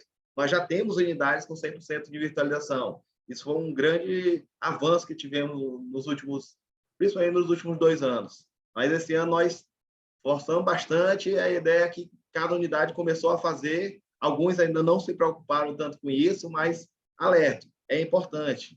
Meta da corredoria, a gente quer que chegue a 100%. Nossa previsão é, próximo ano, a gente chegar a esse nível. Então, vamos ter atenção. Desses processos de virtualização, eu mostro aqui para vocês terem uma certa atenção sobre essa tabelinha que ele mostra, esse gráfico, dos status de virtualizado. Status 1 é que está a virtualização correta. A gente vê que é esmagadora essa diferença. Tá? Mas o status 2 e o status 3 é uma coisa para vocês terem atenção, porque isso aqui pode gerar informações duplicadas. Isso é ruim para qualquer unidade. Se já tem unidade com muitos processos, imagina eles terem processo duplicado de forma desnecessária. Tá? Como é que se faz isso? Eu preciso identificar quem são os processos que estão no status 2 e 3 e fazer a correção. Qual é essa correção? A correção da data de abertura do processo e a data de autuação cadastrada lá no PJE. Elas têm que ser iguais. Para o processo ser considerado virtualizado para o CNJ e para a corredoria, eles precisam ter a data de abertura e a data de atuação exatamente iguais. Senão, o sistema acha que são processos diferentes. Então, é importante que vocês corrijam. Se tiverem algum problema para resolver, entre em contato com o pessoal do suporte do PJE, que é lá no PJE que tem que se corrigir a informação, porque o processo que é válido depois da migração é o processo eletrônico. Então, é lá que vocês têm que corrigir, certo? Outro ponto importante, que é interessantíssimo para a unidade trabalhar, é o que a gente chamou carinhosamente aqui de DUG, Diagnóstico da Unidade Judicial. Ele mostra meio que um extrato da unidade. Numa mesma tela, no mesmo menu, ele consegue mostrar diversas características que existem dentro da unidade. Eu consigo ver a taxa de congestionamento, a questão dos processos conclusos, acervo, a duração do processo, os gráficos comparativos de acervo anualmente, distribuição anual e a distribuição média mensal. Tá? Só para alertar aqui, essa distribuição anual e a distribuição média mensal se tratam dos processos distribuídos, aqueles que são da meta 1, aqueles que são relacionados que podem ser julgados. Tá? É aquela distribuição menor que eu mostrei lá naquele primeiro slide. Então, são só os processos que podem ser julgados, digamos assim, das classes que permitem julgamento. Então, é interessante vocês trabalharem nesse DUG para ter, literalmente, um panorama geral da unidade. E um outro ponto também, aí foca especificamente no trabalho das secretarias, é o que o Dr. Gladys apresentou nos slides dele, que é o menu do aguardando movimentação. O que é o aguardando movimentação? São todos os processos do acervo total que estejam, teoricamente, em alguns casos, estão contabilizando sempre como sendo de responsabilidade do secretário. E o que são eles? São todos aqueles do acervo, menos os processos que estão concluídos, porque estão no gabinete, processos que estão remetidos, que podem estar para outros setores ou para a instância superior, processos suspensos e arquivados provisoriamente, porque aí, de certa forma, o próprio secretário não pode fazer nada. Se está suspenso, só se a suspensão acabar de fato, e aí ele pode começar a dar andamento. Então, a gente percebe, a tela é bem simples, mostra um quantitativo geral aqui. Eu tenho uns filtros importantes, que eu posso ver quais são os que estão há mais ou menos 100 dias, e eu posso ver também os que estão em situações específicas, como remetidos, arquivados provisoriamente e suspensos. Tá? Eu só chamo atenção para quem for começar a trabalhar para corrigir as informações, que nesse gráfico aqui de baixo, a gente tem muitos processos parados em anos que são, digamos assim, absurdos. Aqui, nesse gráfico de baixo, mostra a data da última movimentação. Então, nós temos aqui no Poder Judiciário do primeiro grau processos que estão, que foram, a última movimentação foi feita em 1994. Nós temos processo aqui de 2000, processo de 1999, nós temos 271 processos que a última movimentação foi feita em 1999. Então, são processos que literalmente foram esquecidos, mas estão contando lá para a unidade. Estão contando, estão pesando para a secretaria e estão pesando, de certa forma, para o Poder Judiciário como um todo. São processos que, muito provavelmente, se vocês forem fazer essa revisão, eles já deveriam estar baixados. Tá? Já tem que ter uma destinação desses processos. Não faz muito sentido estar parados há mais de 10 anos. Então, o normal, imagino eu, que os processos que estejam parados mais antigos fossem de, no máximo, 5, 6 anos. Com raríssimas exceções, a maioria dos processos aqui já teriam que estar baixados. Pois bem, como eu falei, os fios interessantes aqui que eu tenho aguardando movimentação é justamente para saber se ele está parado há mais ou a menos 100 dias e eu tenho a possibilidade de ver quais são as situações, se são só os processos aguardando movimentação mesmo, ou eu posso ver aqueles que estão arquivados provisoriamente, suspensos e remetidos. É interessante abrir e ver essas opções também. Bem, já quase chegando aqui no final, só um detalhe quando a gente faz o download de planilhas. Tá? Muita gente se perde, se atrapalha, tá? Mas aqui a orientação é com base no OpenOffice. Tá? Toda vez que a gente abre um arquivo CSV, um download que a gente faz de uma dessas planilhas que tem no Termojures, ele abre um arquivo .csv, que é um arquivo padrão de planilhas. O que ele faz? Ele abre essa telinha aqui, essa primeira à esquerda.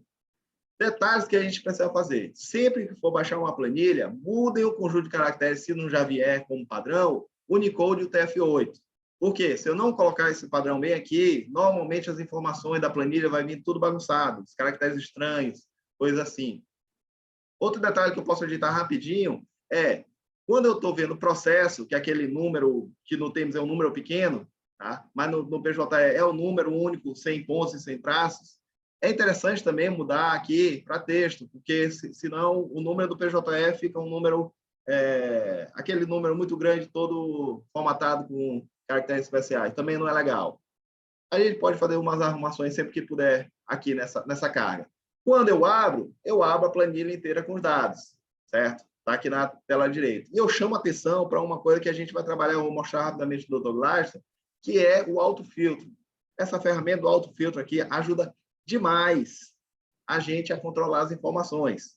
O Dr. Glaston daqui a pouco vai mostrar, eu junto com ele, vamos mostrar como é que a gente pode aplicar algumas situações de correção ou de trabalho, de foco de trabalho, tá? Utilizando simplesmente esse autofiltro, que ao clicar nisso aqui, ele vai gerar essa caixinha com uma setinha para baixo, em cada um dos campos que existe nessa tabela, certo? Então, vou já mostrar uma planilha, um exemplo de planilha básica, e o Dr. Gladys vai explicar como a gente utiliza. Então, certo, essa foi a minha apresentação, certo? Meus contatos são esses. Podem entrar em contato comigo, tanto pelo WhatsApp daqui da corredoria mesmo, da assessoria informática, como meu WhatsApp pessoal. Muitos secretários já têm meu WhatsApp, tá? Sem problema nenhum, eu respondo assim que puder, na medida que puder, deixo ele aberto aqui o tempo todo, tá? E eu estou aqui para ajudar, pessoal, se precisarem de alguma coisa. Já vi aqui que na lista de inscritos, lá na planilha do Google, já deu 129 pessoas inscritas. Acredito que a gente alcançou todos que estavam na palestra, felizmente. E aí, doutor Glaston, vamos lá, então, mostrar a ideia da planilha? Vamos começar. Tá? Eu vou fechar aqui a minha apresentação. Eu queria só pedir atenção bem atenta de todos, porque essa planilha, o gerenciamento dessa planilha que ele vai mostrar agora, é o pulo do gato para que a gente identifique os problemas e possa dar a solução para eles, né? E essa identificação, lógico, vocês podem fazer, basta baixar a planilha e aplicar os filtros corretamente. Eu vou dar alguns exemplos para que vocês possam fazer e começar a brincar com a planilha, tá? É importante prestar muita atenção. Eduardo, vamos lá. Tá aqui. Essa foi uma planilha que ele baixou, tá? Só para dar um exemplo. Ela é de aguardando movimentação de uma determinada secretaria, tá? Mas os dados estão aqui. Vamos lá, doutor Gladys. O senhor vai dizendo e eu vou aplicando. Para começar, a primeira coisa que a gente identifica numa planilha como essa, nós temos aí na classe aquela questão que eu falei para vocês, classe não definida. Essa classe não definida pode ser qualquer coisa, pode ser um feminicídio, pode ser um crime de competência do júri, né, do tribunal do júri, pode ser qualquer coisa. Então, a gente precisa saber o que é, pelo número do processo, identificando o número do processo, a gente vai atrás dele, localização no TEMES, e faz a autuação correta, corrige isso no sistema, que vai aparecer depois para a gente. Isso aqui é processo tal de competência civil ou criminal, e a classe é essa. Então, já deu, de início, já deu para ver que já tem um problema na secretaria, tá? E a gente fez questão de não mostrar aqui a unidade para ficar uma coisa mais tranquila para a gente movimentar. Eduardo, vamos fazer aqui o filtro do criminal, da competência criminal.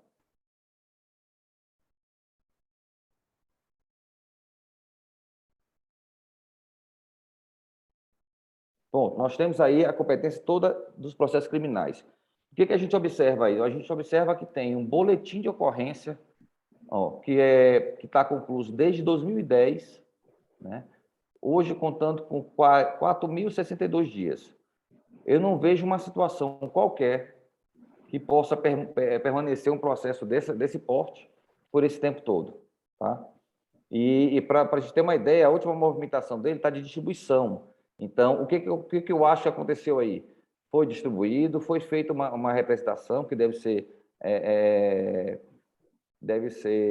algum processo vinculado a menor, foi feita a distribuição e não foi movimentado o processo. Quer dizer, foi dado despacho, foi dado certidão, pode ter feito uma remissão, pode ter arquivado e não foi movimentado. Então, está constando nessa unidade aqui específica um processo que provavelmente já era para estar morto. Aliás, morto não, abatido na caixa. Outra coisa, liberdade provisória. inquérito policial, eu vou contar, e auto-prisão em flagrante. Eu vou contar uma historinha que eu costumo contar, que eu encontrei em uma das correições. Para quem tem competência criminal, geralmente é em vara única, e essa unidade aqui que nós estamos vendo é de vara única. Chega comunicado de uma prisão em flagrante na unidade, se na época processo físico, né? Se coloca um número do TEMES, enfim, pá. E desse auto de prisão em flagrante chega um pedido de busca e apreensão. Eles identificaram que lá pode ter uma droga na casa de fulano, de ciclano. E se faz a autuação de um novo número. Aí se cria 2 processos já para a mesma situação. Mais na frente vem um inquérito. Né? O inquérito faz o inquérito com um novo número. Olha só, nós já temos 2 números, agora o terceiro com inquérito. E mais na frente, com a relatoria desse inquérito, feito pelo delegado, vem a ação penal. 4 números. Ou seja, os 3 números não foram arquivados primeiro, que são incidentes, né? E ficou andando a ação penal. Lá na frente, quando se julga a ação penal, transita em julgado e se arquiva a ação penal, vai 3 processos ficar tramitando ainda na unidade, no acervo da unidade. Olha só. Então, isso a gente tem que corrigir. É por isso que o nosso acervo está alto. Vamos fazer um filtro bem aí, só de liberdade provisória, para a gente olhar.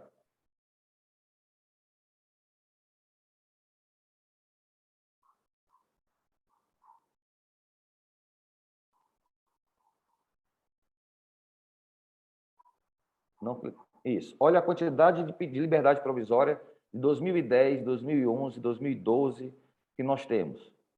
Isso não era para estar aí.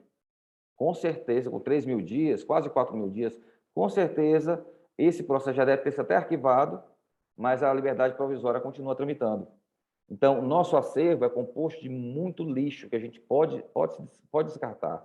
E esta concepção a gente só vai ter acesso com as planilhas, sabendo identificar as planilhas. Aí falta aquela questão, a gente tem informação, a gente vai orientar os servidores e vamos fazer a busca do processo. Lógico, a gente não pode arquivar no sistema sem buscar o processo, né? Então, a gente vai verificar o que aconteceu com o processo para dar baixa nele. Aí a gente vai diminuir nosso acervo. A gente chama de limpeza. Vamos limpar o lixo que a gente tem na nossa unidade.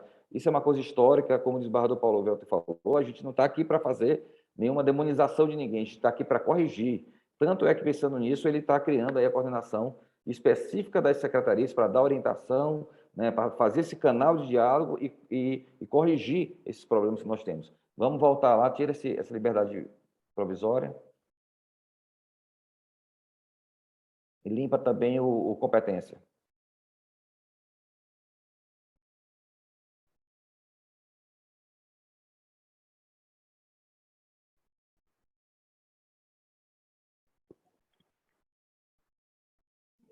Pode tirar isso. Agora tá tudo aqui, né? Maravilha. Agora nós vamos ver que vamos clicar agora só em status do processo, vamos mostrar os processos julgados.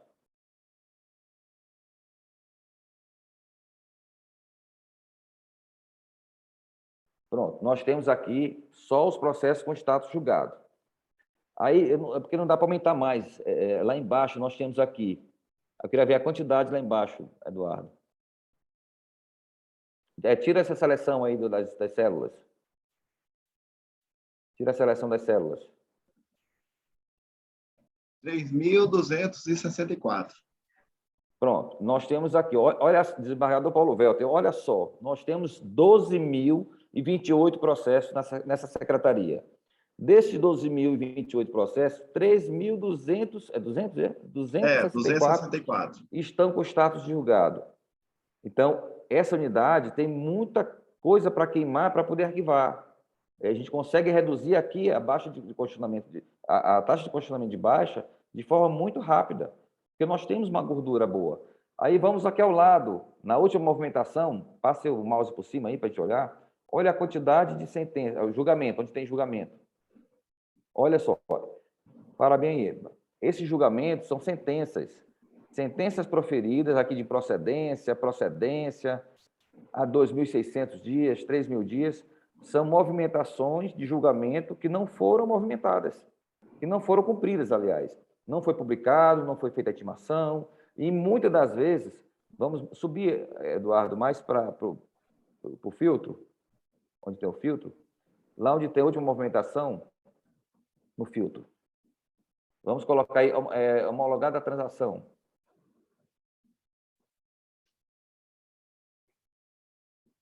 Pô, pode ser qualquer um dessas. Pronto. Vamos lá. Vamos lá para o tempo. Olha só, nós temos processos com homologação, inclusive de transação extrajudicial, com status de julgado, com transação homologada a 2.400 dias, 2.200 dias. Quando se homologa uma transação, as duas partes subtendem que elas já foram intimadas, que geralmente é em banca, né, se faz isso. Pode ser que não, né, mas pode ser que seja em banca. No caso de alimentos, geralmente é em banca. No termo circunstanciado, geralmente é em banca. No juizado especial, geralmente é em banca.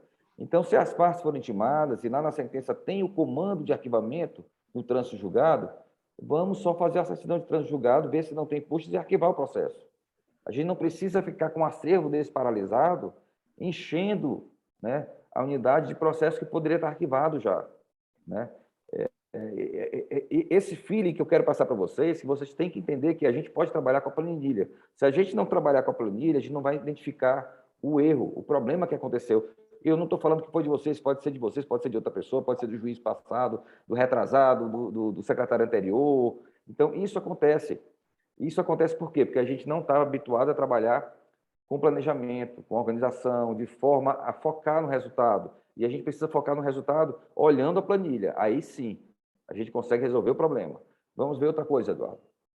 Vamos clicar lá vamos limpar o julgado e limpar o último movimento.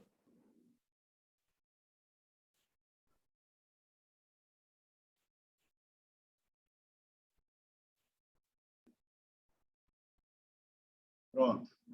Aí vamos colocar em classe, colocar carta precatória.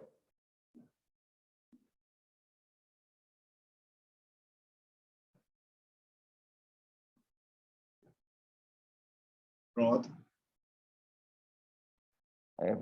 Vai carregar agora. Pronto, carta precatória. Turma, nós temos aqui quantas cartas precatórias? 1.635 cartas precatórias na unidade judicial, na secretaria. Aí vamos lá agora em último movimento. Vamos colocar agora carta cumprida.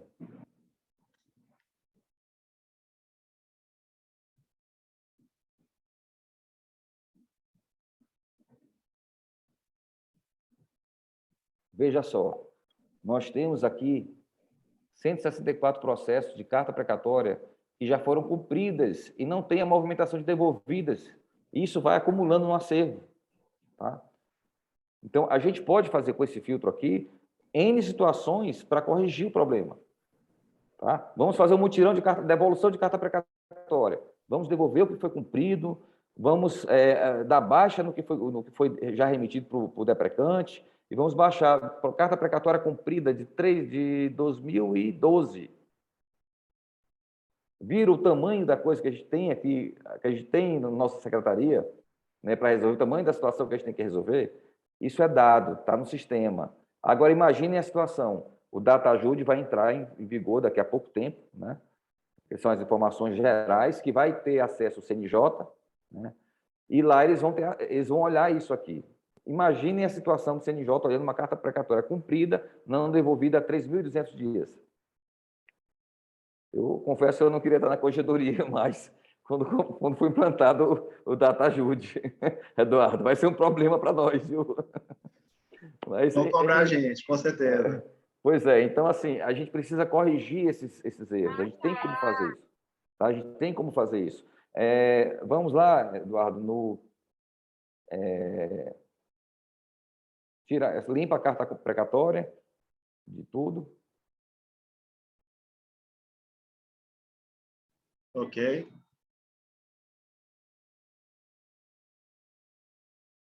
Certo, o que mais? Esperar carregar.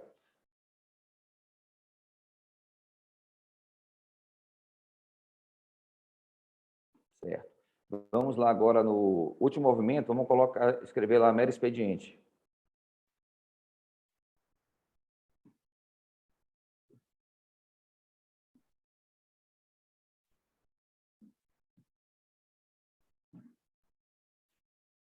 Pronto. Pois é, nós temos aqui, turma, 1.012 despachos proferidos sem cumprimento nessa secretaria. É quase uma comarca, né? É quase uma comarca de pequeno porte. É muita coisa. E, olha, 2.600 dias, um despacho proferido em 2014 que não foi cumprido ainda. Isso não quer dizer, veja bem, não quer dizer que não foi já arquivado o processo, né, fisicamente. Às vezes está aqui, isso aqui, e o processo não foi movimentado no sistema. Então, para a gente aparece a última movimentação dele. Aí a gente vai deduzir o que está acontecendo. Mas nós temos que pegar o processo e abrir no sistema e ver o processo, né? Possivelmente, e isso algumas unidades eu já vi, não eram demandado, o movimento não era atualizado no sistema. E lá no final o processo já estava arquivado e o processo não foi movimentado no sistema. Eu já peguei vários processos assim. Eduardo, não sei se tem mais alguma situação que a gente possa mostrar, porque tem muita coisa eu aí. Só quero alertar mais uma coisa, doutor Glass. É que aqui na planilha a gente traz de todos os sistemas. Então, na verdade, os processos mais antigos realmente são do TEMES, mas eu posso fazer um filtro para saber como é que está a situação do PJE. Ó. E do PJE tem essa situação de processo nessa unidade proferido despacho de expediente em 2019. Então, ele está lá na caixa esperando que seja feito alguma coisa, algum cumprimento. Então, por mais que o TEMES não tinha tanto aquela ideia do automático, por não ser eletrônico, só um acompanhamento do processo físico, o PJE não. O que está aqui é o que está refletindo, de fato, no processo eletrônico. Então, nós temos um processo, por exemplo, um despacho proferido em 2019. Está esperando que seja dado um andamento. Já no PJE. Então, PJE. Veja como é importante isso. Tá? Então, assim, o conselho que nós damos para todos vocês, secretários, vamos trabalhar com as planilhas, vamos extrair isso vocês têm acesso no perfil de vocês. Vamos extrair, montar uma estratégia. Olha, eu quero fazer isso. Eu quero publicar as decisões de sentença. As sentenças, vamos publicar. Vamos certificar o trânsito julgado, vamos verificar o decurso de prazo. Volta lá, Eduardo, de novo. Abre todo o sistema, zera tudo aí. E vamos colocar lá na última movimentação, decurso de prazo.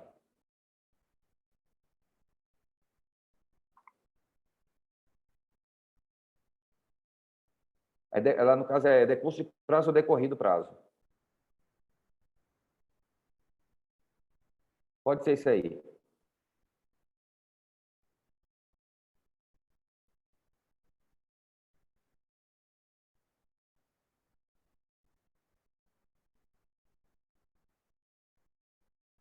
Está marcado mais alguma coisa. É só o PJE, não. Libera tudo.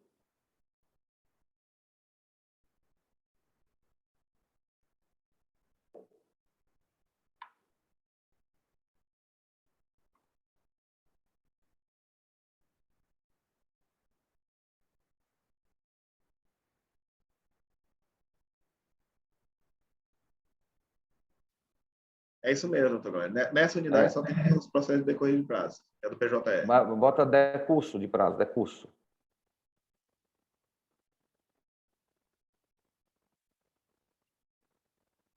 Esse decorrido do prazo é uma movimentação do PJE. Não, nessa unidade não tem, não, doutor. Tem não, né? Pois é, mas o decurso de prazo, ele é importante porque lá, olha o tanto de tempo que tem, 444 dias decorrido prazo. Quando existe uma movimentação de decurso de prazo, como eu falei anteriormente, só tem duas coisas a fazer. Uma é verificar se tem alguma providência, alguma diligência a ser feita, que pode ser complementada por ato ordinatório, e o segundo é a conclusão ao magistrado. Né? Então, os processos, possivelmente, que estão em secretarias, que são a grande maioria, daqueles 70 e poucos por cento lá, a grande maioria já era para estar nos gabinetes, para dar pulso, né, judicial. Né? Então, é isso que a gente tem que verificar. Decorrido prazo, decurso de prazo. Aí eu volto a falar, vamos fazer a conclusão, mas sabendo o que é que a gente está fazendo a conclusão. Não é qualquer conclusão, qualquer coisa, vamos jogar para o juiz. Não, a gente tem que saber se tudo foi cumprido, porque o processo para ele voltar para o magistrado tem que estar cumprido todas as diligências que ele pediu. Tá? Porque senão ele vai pedir para voltar de novo, e o processo vai postergar. Tá? E é isso que a gente não quer. Eduardo, mais alguma situação? Trânsito julgado? Trânsito julgado. Trânsito julgado, sim, pode ser.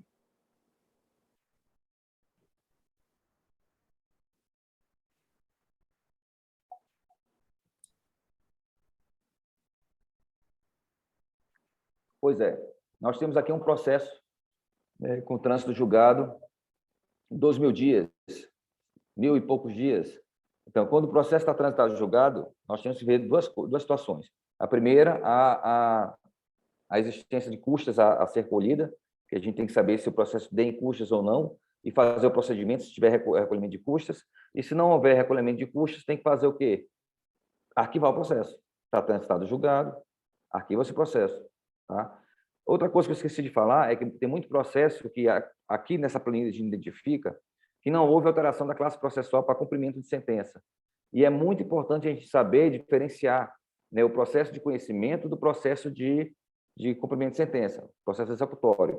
E aí eu digo por quê? O CNJ está nos cobrando a divisão da taxa de condicionamento, de processos de procedimento de conhecimento dos processos de execução, processo de cunho executório, que é cumprimento de sentença, execução, etc.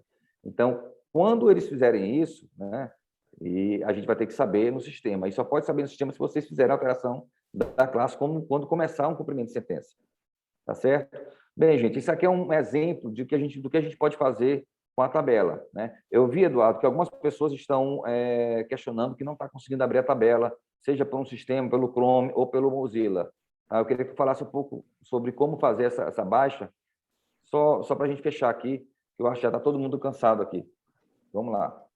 Certo. Na verdade, a baixa é um pouquinho diferente entre o Chrome e o Mozilla, o Firefox.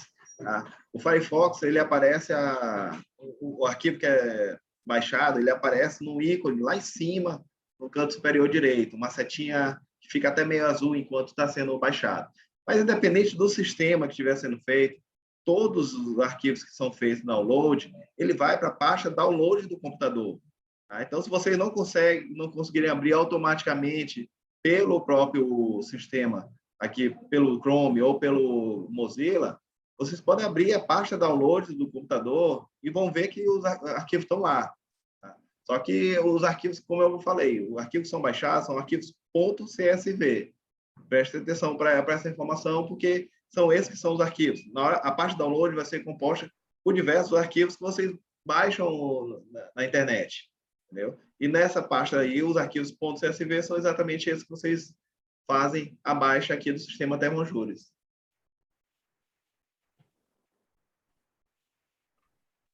Se tiver alguma dificuldade, a gente está à disposição aqui na assessoria de informática. Podem pedir ajuda aqui individualmente, seja por e-mail, seja pelo WhatsApp, telefonando aqui para o nosso setor. A gente está aqui para ajudar. A corredoria serve para isso realmente, para a gente estar dando apoio ao primeiro grau. Então, se vocês precisarem de alguma coisa, não está funcionando, como é que eu faço? A gente pode fazer uma ajuda mais personalizada, pode ser um problema específico da máquina, que não esteja configurado para abrir as planilhas automaticamente, podem ser diversas coisas, entendeu? E a gente aí, nesse caso, precisa ver pontualmente como é que faz para ajudar, tá bom? Mas é isso aí, doutor Gladys. Não sei se tem mais alguma coisa para a gente falar, Eduardo, aí eu vou ficar à disposição aí do desembargador e à tua disposição para o que precisar. E a todos que eu passei o e-mail no começo, né, da unidade, pode entrar em contato com o Eduardo também, a gente trabalha em parceria e qualquer dúvida a gente vai tirando dos colegas que precisarem, tá? Exatamente, da minha parte também, desembargador, é isso também, da minha parte. Olha, sobrevivemos, né? Foram 2 horas, na verdade, aí que a gente está completando agora, mas de esclarecimentos importantes, com audiência aí de todos os secretários e secretárias. Eu quero agradecer mais uma vez, turma, aí a dedicação de vocês, a atenção a esse chamamento da Corregedoria, e vamos continuar conversando, né? Como eu falei, esse é apenas o início. Fecha esse quadro, por favor, aí, Eduardo, para eu olhar os nossos caríssimos agora. Maravilha, obrigado. Então, esse é só o início de um processo de diálogo que vai ser maturado e desenvolvido aí por mais tempo, viu? Temos aí os contatos, tanto do Gladstone quanto do Eduardo, né, que é o nosso homem da área de informática aqui da Corregedoria. E vamos seguir adiante, companheiros. Muito obrigado pela atenção de todas e de todos. Tenham aí um bom final de noite, bom descanso e até a próxima. Um abraço grande.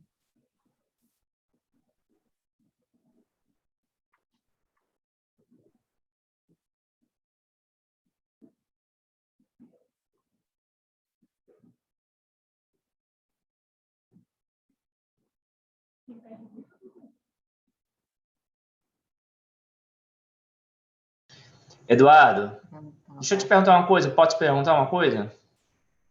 Ele não está ouvindo mais, não. Escreve, menina, que para É bom responder. fazer. Escreve. Ele não está ouvindo mais, não. Escreve. Eduardo, tá escutando? Tá, não. Oi, estou escutando sim. Tá, não. Eduardo, só tira uma dúvida pequena rápida aqui, por favor. O termo júri ele se atualiza diariamente quando ou seja, a gente baixa o arquivo e aí a gente identifica o problema, certo? E aí a gente começa a estar solucionando esse problema da unidade. Ele vai se atualizando o termo juros ou ele continua ainda com mesmas informações anteriores? Ele faz a carga das informações dos sistemas uma vez por dia, normalmente entre a noite e a madrugada.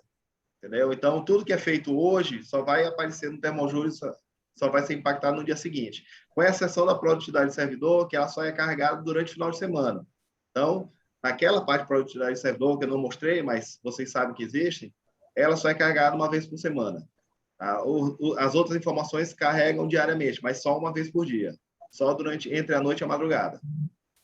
E no caso da baixa processual, Eduardo, que a gente está baixando os processos, a gente olha hoje no Termojúri, está a mesma porcentagem, não diminui. A taxa de congestionamento. A taxa de congestionamento, ela carrega todos os dias, mas ela só, do jeito como ela foi implementada pelo pessoal da TI, a gente já pediu para eles mudarem, mas ela só carrega com as informações fechadas de um mês. Então, a gente vê a mudança de fato quando muda o mês, entendeu? Ah, tudo Mas bem, então. a gente já pediu para o pessoal da TI para modificar para que isso seja realmente diário, tá certo? Perfeito, Eduardo. As metas também são do mesmo jeito, eles acabam mudando mensalmente. Mas já estamos pedindo para o pessoal da informática para que mude isso aí para ser diariamente. Então tá, obrigada, Eduardo. Tá, gente? Desculpa aí, realmente, mas o horário aqui está mais complicado, a gente tem que encerrar aqui, tá? Qualquer dúvida, problema, manda um e-mail para a gente, entre em contato, WhatsApp, tudo, vocês sabem, podem falar comigo, tá bom, gente? Então tá, boa noite para todos. Boa noite. Vamos ver nossa parte de